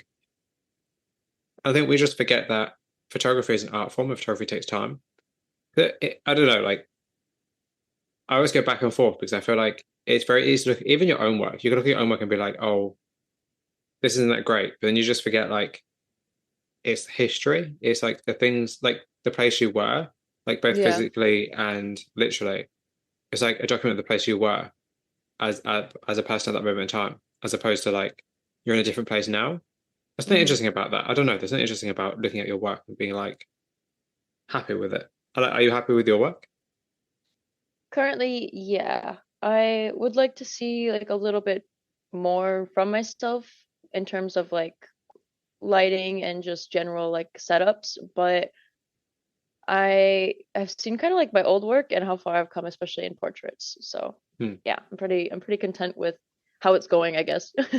So I actually think it's a really good thing that you're happy with your work. So I think that's really kind of like I think that's one of the hardest things to do is be happy with what you're shooting Yeah. because there's just it's so easy to be disheartened and distracted by like just a lot of other people and a lot of kind of amazing seeing so much of their amazing work. So like how do you keep yourself motivated to keep creating new work? And like do you ever worry or have that kind of self-doubt of like, oh, my work isn't good enough, oh, I'm not shooting the work I want? Um, I mean, I feel like everybody has that at some point with their work, like they feel like their work maybe isn't good enough. But I don't know, I guess like sometimes I get in these ruts while I like look at other people's work and I'm like, oh, I should do that. Hmm. But I have to take it a step back and be like, I want to create my work. And I know it's not always going to be like every time I shoot, it's going to turn out great because I'm creating something new. I'm not creating something I've seen before. Hmm. And so I try to just like keep that in my head, almost like, oh, you're going on uncharted territory. Like it's not going to be like an easy, every time you shoot is going to be perfect. It's a lot of, I guess, experimenting with how I can do what I want to do with what I have. Yeah, of course, yeah, because at the end of That the makes day, sense. you're using the things that are available to you. And, other people might have more money, they might Yeah. have less money, they might have more access to better locations or better equipment or better props or better models. And it's like you don't have that. So rather than aspire to be something that you're not, it's better to try and do something that you can do. Like I'm a huge fan of that idea of like create with what you have, not with what you want. Because at the end of the day, like the things Hmm. that if you can use the stuff you have, you can then eventually use the stuff you want, you know. Otherwise, you're going to always kind of feel like you're never reaching your full potential when actually creating anything is a start. I think that's the thing that I've definitely learned is like just get Yeah. out and create and then don't worry about if it's good, don't worry about if it's perfect, don't worry about if it's amazing because it's a start. You just need to kind of get into the routines and the mindset of being able to keep creating, and being consistent. But like, I almost see it as if like, yeah, I don't have like great like equipment now. Besides, like, I think my Hmm. camera is pretty decent for like at home stuff. But like, I think about like, imagine what I can do in the future once I learn more Hmm. and I have all of the equipment that maybe people that I look up to have versus trying to like weigh myself down with my work doesn't look as good as somebody else's. Well, yeah, they have this many years of experience and all of this professional quality equipment. Like, yeah, it's not going to look as good probably, but I think you've actually done yeah. it a good way around though, because it's very different to have the knowledge but not have the equipment than it is to have the equipment but not have the knowledge. Because the knowledge is something that you can always learn, and it's something that you Yeah. will constantly learn for the rest of your life. The equipment comes with a price, and because you already paid that price, you've got it now. Yeah, it's yours. But Yeah. it depends on what you need and what you feel like you need. Like, but no, I think with gear as well though, I think it depends on like if you want to sell prints, for instance, or if you want to, have your work displayed in magazines or on billboards or whatever, then you'll need equipment to reflect that.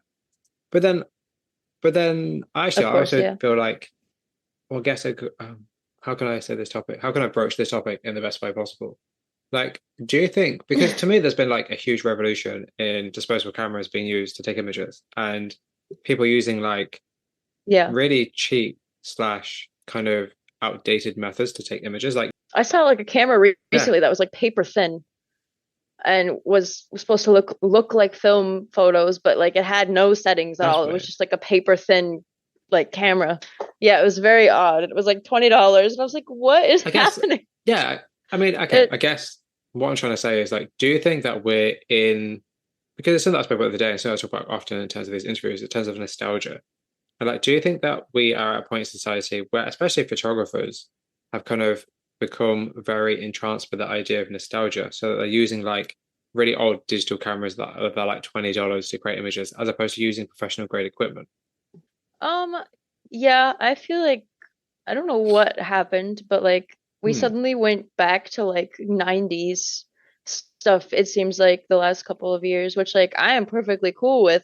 I think it's cool, but yeah, we've definitely like taken quite a big step back in that sense. There's nothing Hmm. wrong with it. I've just seen so much of it that it's gotten like a little tiring. Yeah, because to me, like there seems to be not constantly, but there seems to be a big shift, or at least a big trend in images that aren't actually high quality at all, Yeah. and images that are just created for the sake of being created, not because they actually have any depth to them. Like, I don't know if you agree with that or not. Yeah. I can think about like I can picture more images that people have taken and tried to like Hmm. create the atmosphere around them versus pictures that people have taken on like crappy point and shoots Yeah, that have no meaning other than them just taking picture. I can't yeah. even really think of any of those. So, yeah, no, I definitely get what you mean. Maybe I can just go blame TikTok because I'm old and I don't care about TikTok. But I feel like maybe it's to do with TikTok, and I feel like just this idea of like I don't know. It just seems like photography has been very condensed down to like a few different things. I don't know if that makes any sense or if I'm just making any sense, but I don't know. There's Yeah. something about photography that, I love photography, but it just seems to be everything seems to be like, oh, hazy nostalgia. Oh, let's shoot stuff that's really nice and like filmy. Let's shoot stuff that's very dreamy. Let's shoot stuff that's very otherworldly. And I'm very guilty of that. My work definitely Yeah. follows suit to that somehow in some way. But I'm like, I wonder what comes next. Like what's the next trend? What do you think then actually, what do you think the Yeah. next trend will be? Oh God, I have no idea. Or what would you like to see in terms of like a trend? Is there anything you think that we should pay more attention to? Um, I guess I don't know, it's hard. I really like basic old photography, I guess, of like small town stuff like that. But I don't know. I really like cinematic work, but I actually heard your interview with somebody else and they were talking about their work as like a cinematic.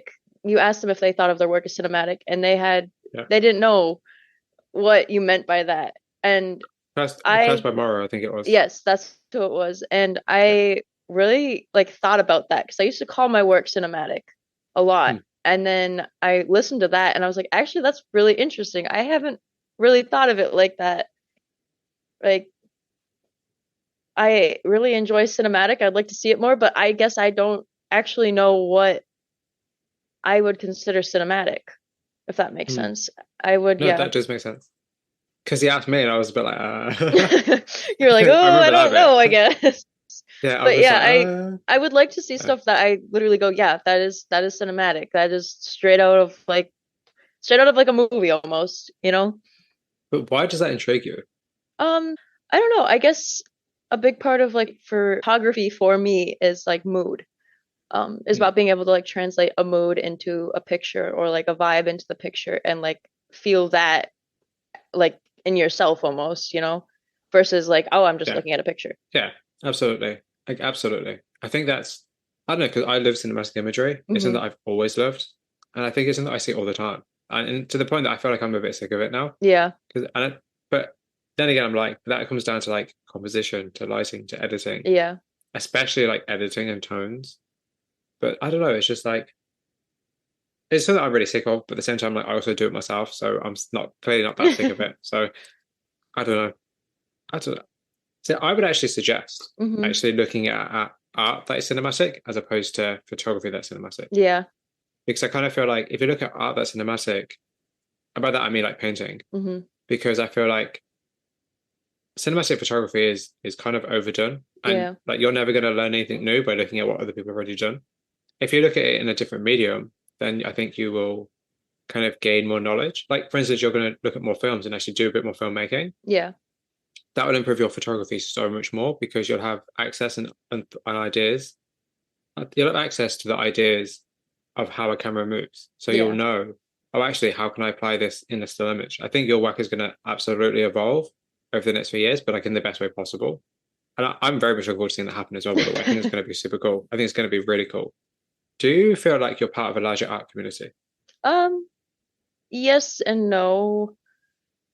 I guess I think it's hard because I don't exactly go out of my way all the time to like Hmm. communicate with people, but like I'll ask for like advice or something on my story, or I'll ask for like constructive criticism, and people will literally like just message me. Like people I haven't talked Hmm. to in like months on Instagram will like message me and be like, "Hey, here's what I think about this." And I don't know. I think that kind of makes it feel like a bigger part of like a community because I know like if I have a question about something, like for instance, I asked how people get their videos onto their phone from their cameras. Hmm. I had like five different people all send me That's different fun. ways that they do that, and it's so yeah, I don't know. It gives like a sense of community, I guess. So, Yeah. And how important is kind of building community for you? Like, do you want, like, would you rather be part of a community or would you rather be the center of a community?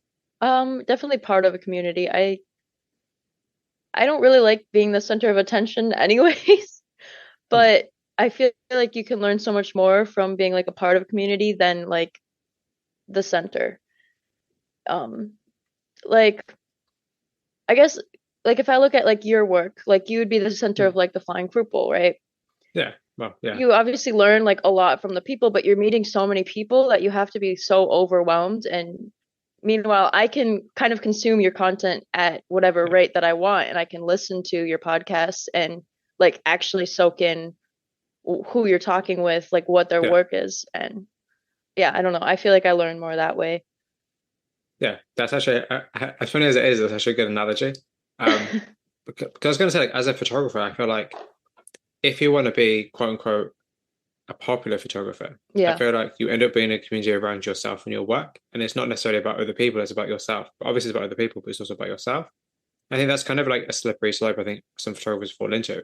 Somebody like, for instance, like Todd Hido, who people know, like he has a following, it's almost like a cult following in that sense, you know? yeah, Because like people like, there are people who are like diehard fans of his work, which, you know, I understand why, because his work is cool. But I don't know, this idea of like, at what point as a photographer, as an artist, like, do you and your audience merge? Because, you know, you're shooting stuff to please yourself, but then you also want to please an audience, yeah. especially if you want to sell work. Like, I don't know. I don't know if you have any thoughts in terms of like, at what point does an artist and the audience merge? Um, I guess I haven't thought of it a ton considering like I try to shoot my work for myself.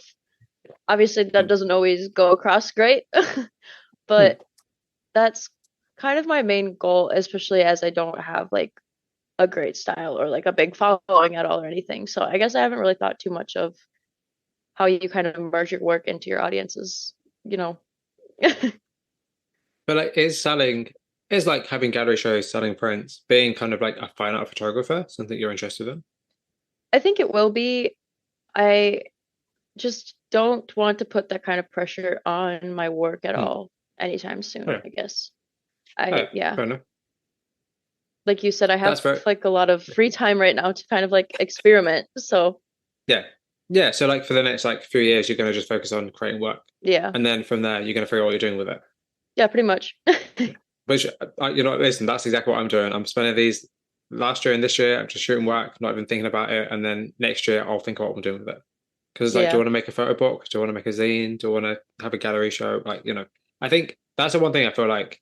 Actually, we'll go into social media in a second, but I think that's the one thing that problem we have is that I think social media makes us always feel like everything we shoot we need to show, Yeah. and everything we do we need to constantly be doing stuff. And it's like, well, actually, it's nice to sit with your work for a year and not show it to anybody and not look at it, and then Yeah. think about how you're going to feel about it next year because the way you feel about your work now will change. So in a year's time, you'll look back on your work and you might like it more, you might like it less. Of course, yeah. So I don't know. I think if there's one really good thing that I've learned is that like just don't post anything for a while Yeah. and you and see how you feel about your work. Like don't share your work. Just Hmm. like I show my work, so I can't really say. I don't know. It's weird. Like I don't know. Like I have weird opinions on like sharing work and posting work and just Instagram and stuff. But anyway, that's it's not about me, it's about you. So we'll go with that. So, anyways, so yeah, moving on to shifting to social media slightly. What are your thoughts on social media, and how does it impact your work? Um, I kind of hate it, honestly. I wish there was a different way for me to show my work than like the pressure almost of social media because so people are so Hmm. like caught up on like followers and stuff like that. I almost feel like maybe my art wouldn't be given the time of day because I don't have as many followers as like bigger accounts. Hmm. Like maybe I like a bigger account's picture, but they like look at my account quick and they see, oh, you only have like 500 followers, like whatever. And they don't ever look at your work, even though it might be something they're really interested in. Um, yeah, I don't know. I guess it's impacted my work too, because as much as I do try to shoot for myself, a lot of my work is definitely shot in like the image of, I wonder if other people are gonna like this, or if if this is gonna get a lot of likes compared to what I shot last week. I I don't know. I kind of hate social media for that reason. Yeah, I think it's kind of weird how we've kind of distilled our self-worth down to the tap of a phone Yeah, screen. It's like if somebody likes your work, you're like, oh, great, they like it. But we don't. I think we forget like people are just on social media to waste time. yeah, They're not necessarily there to go in depth about people's work and to of kind course, of yeah, spend because who has the time to message loads of people at once and have really in-depth conversations? Like there's a yeah. reason we're doing this on Zoom, not Instagram, you know?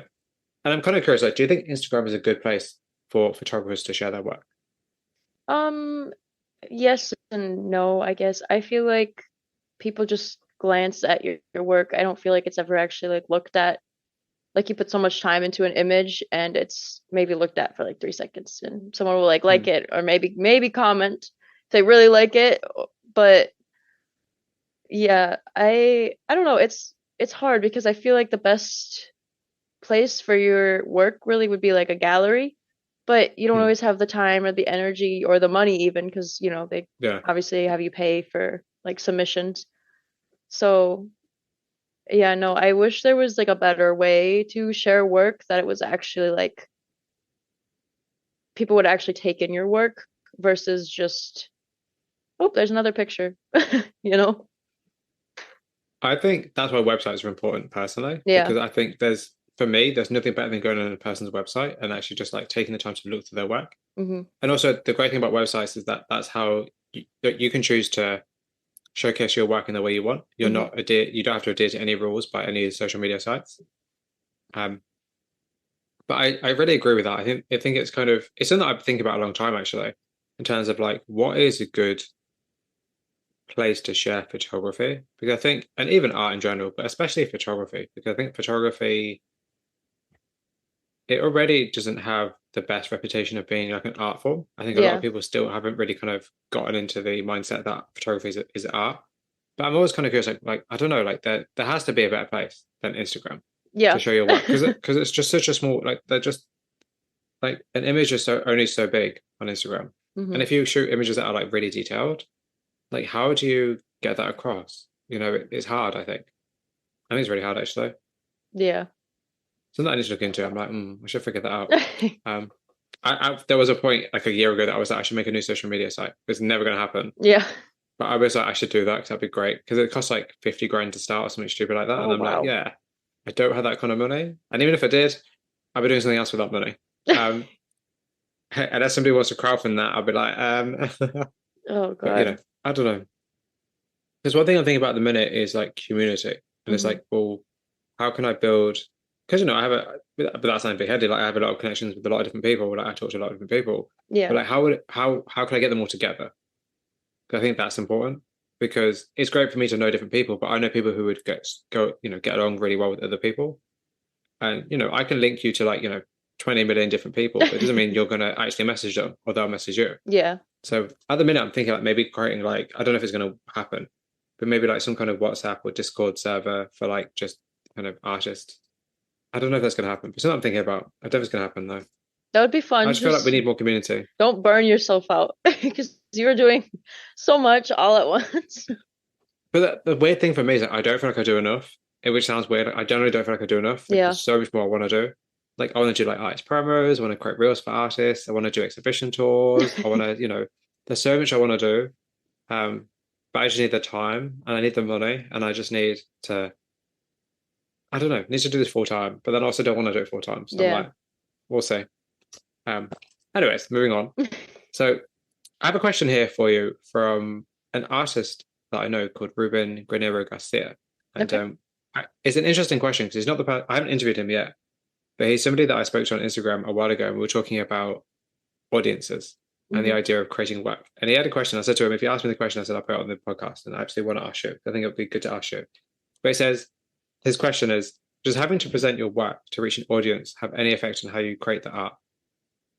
Um, I think it definitely does. I'm definitely more like critical of my work because I have to present it to other people. I think if I was just shooting for myself, I would have so Hmm. much more like completed artwork, especially like painting and drawing, than I do just because I feel pressured to have like a perfect image to share.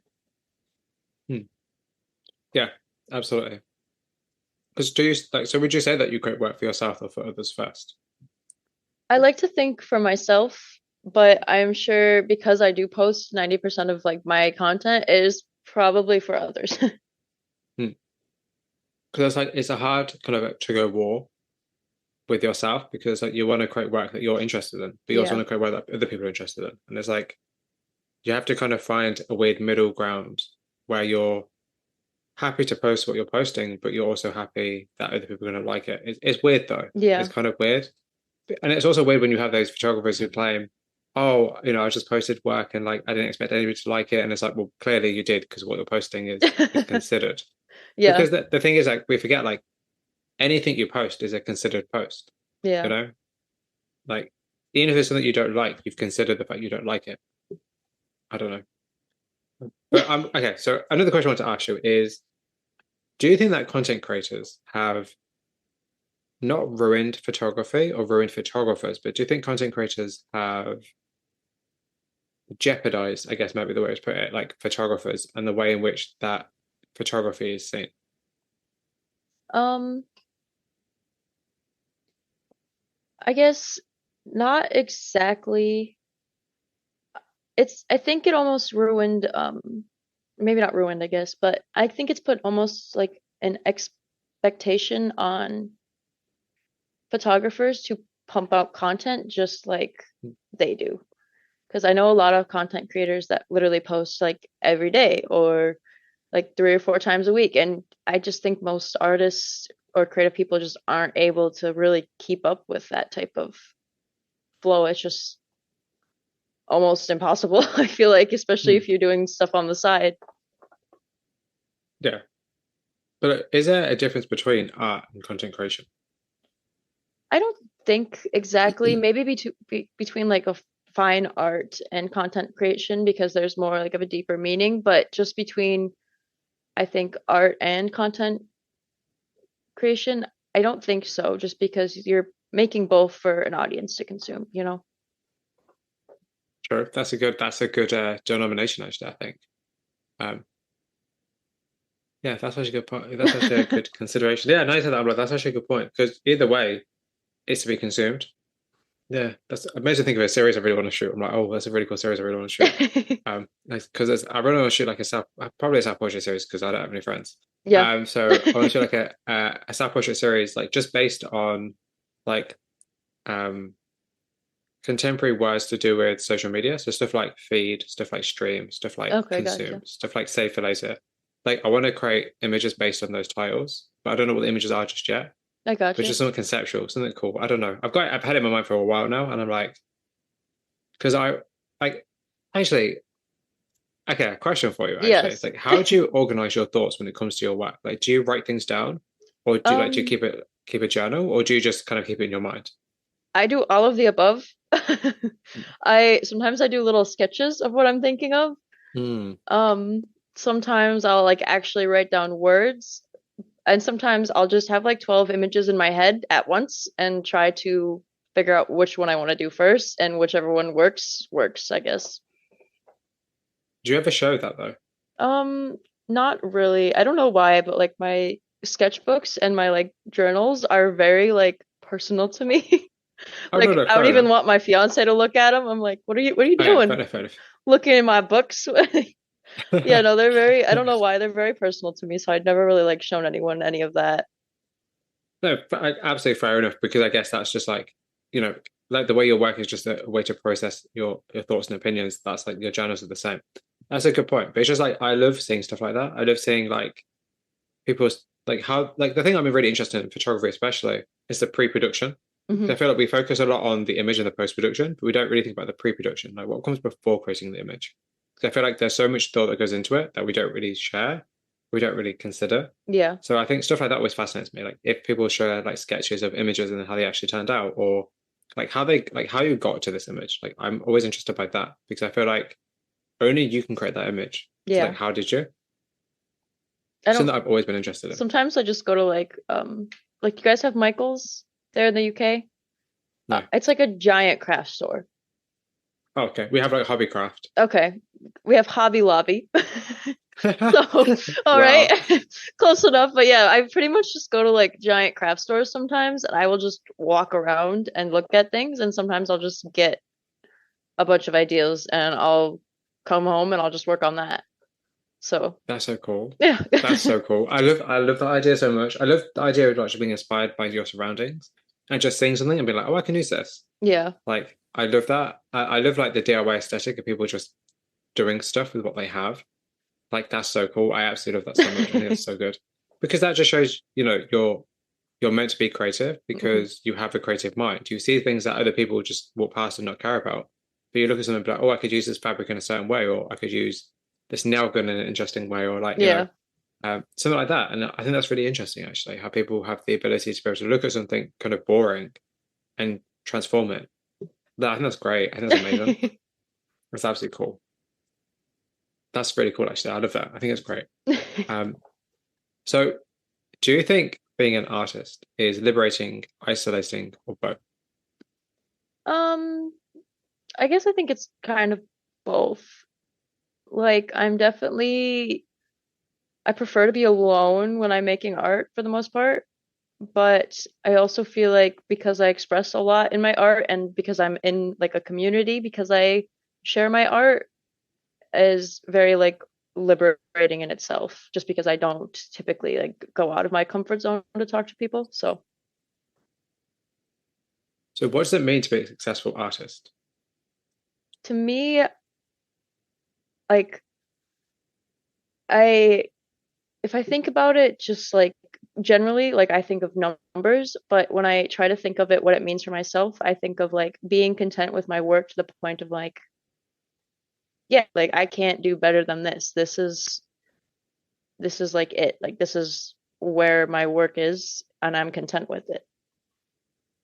If So that, how do you know, like, how do you know if an image is successful or not? Like, how do you, like, what makes one of your work, like, what makes one of your pieces of work feel successful to you? I think that kind of goes back to like the picture flowing together Hmm. versus looking like it was like all just thrown in. And I don't really know how else to describe it other than that for Yeah. anyone, just because I don't know. It just kind of clicks in my brain when I think an image is like successful to me.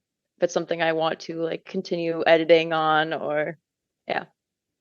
Yeah, so maybe it's just something you feel like it's worth spending your time on, as Yeah. opposed to being like, oh, it's just going to be hidden in my archive forever. No one's Yeah, ever going to pretty see it. much. Do you actually keep all of your images in archives? Do you archive your images? I do. Yeah. That's cool. I think that's always a good idea because you never know when you're going to need them again. Yeah. Like you just never know. Um, so which is more important, the skill of the artist or the personality of the artist? Um, I guess I think of probably, God, that's a hard question. I don't know. They all kind of go hand in hand, but I guess probably the artist, because I don't think you have to be well known like personality wise for people to Hmm. appreciate your art. And maybe you're not like Hmm. the most technically sound person, but I mean, there has to be like new things to be developed, like new ways of doing things, new angles for shooting. I mean, I'm sure most of it has been done, but Yeah. yeah. Yeah, but the great thing about photography is all about perspective, like quite literally Yeah. perspective. And I think one thing that I would love to see, something I actually thought about today, is like how cool would it be if images were more point of view? Because I quite randomly, it goes back to film, of course it does. So I was thinking weirdly this morning, I was thinking like, what was the last film I watched? And I actually used to have on my desktop as my desktop background an image, a screenshot from a film called The Invisible Man. I don't know if you've ever seen it. I don't Um, think so. I've and heard of it though. there's a part of the film in which the main character she's upside down because being dragged backwards through a hospital corridor, Okay. which which is a really cool scene because the actual camera angle is from her point of view. So you see the Oh, hospital corridor upside down. Um, and I thought it always struck me as really interesting. I was thinking about that image today, right, really randomly. And I thought, how cool would it be to have a series of work that's very point of view, where you yeah. have like, it's almost like the viewer is the character.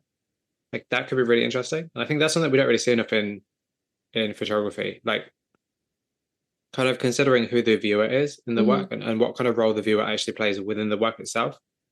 Um, I don't know. Because a camera is like a separate being from you, Yeah.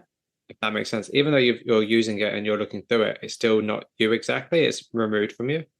And I feel like how can you play with that as a photographer to make your work seem um, kind of just more intuitive or interactive? I don't really know. Something I'm thinking about at the minute. I don't know what I'm thinking about that for, but you never know.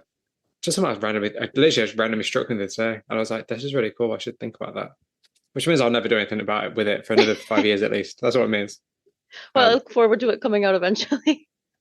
I mean, I don't know because a question I ask a lot of artists are like, who is the like what role does the viewer play in your work? Yeah. I feel like we don't feel like we create work, but we never actually question like whose perspective is the work actually like literally based on. Hmm. I don't know if that question makes any sense though. So I don't know if that makes any sense. Or if I'm just thinking about things way too deeply and I've got too much time on my hands. I think that's what that says. Um, so I have a question for you Hmm. from the last person I interviewed, a really cool artist called Mr. Frivolous. And his question for you is name three creatives that you'd have brunch with, and what questions would you ask them? Oh gosh. That's so hard. Um, I'm not quite sure what his actual name is, but Moody Darkroom, of course, because I love his work. And then Ian Howarth, because we gotta throw like Yes. completely opposite in vibes in there. Hmm. And then um God, what's his name? The guy that we were talking about that you interviewed. Um Jasper Morrow. yes, I actually checked out his work Marcel. after the Yeah. interview and I was like his work was actually very interesting. Hmm. Um and I guess I'm just curious for Marcel. I He has such like an interesting perspective on work and creating work and just kind of his creative process. Um, so I guess honestly, I'd just like to hear more about that. Hmm. um, and then Ian Howarth, I don't know, his work is just a really cool mix of almost like some of it's very liminal space and then some of it's like cinematic scenes. And so I guess I just want to know like the thought process behind those. I know he went to school originally for cinema. Um and so like I wonder how big of like an impact it's had on all of his work. Especially like his stuff that's not supposed to be cinematic. And then yeah, Moody Darkroom, I guess his work is just really interesting because of how he started it. Like that's really shocking to me feeling like I need to go to school for essentially what he's accomplished by himself. So, Hmm. yeah. Yeah, they're really good choices and also really good kind of topics of conversation. So, do you have a question for the next artist I interview? um yeah, I think hang on, I wrote it down. So my question was if you had all the time and money that you could need, would you still create the artwork that you create today? That's a great question. That's an absolutely great question. So, what would your younger self think about your work? Um, I probably think it's pretty cool. I don't know. I didn't think I was gonna grow up and make art, so I think just that alone, I'd be like, oh, that's pretty cool.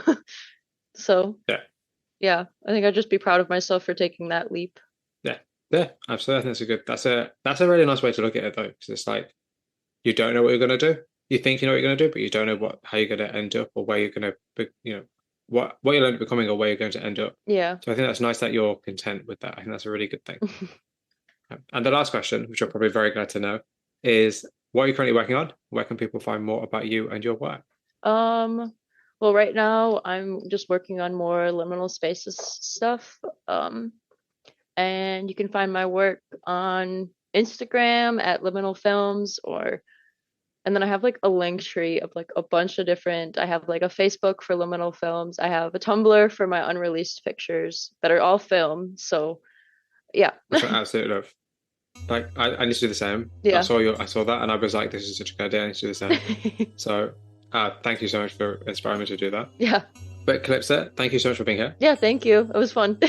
I appreciate it so much. I really appreciate your time and your awesomeness. I really do appreciate it.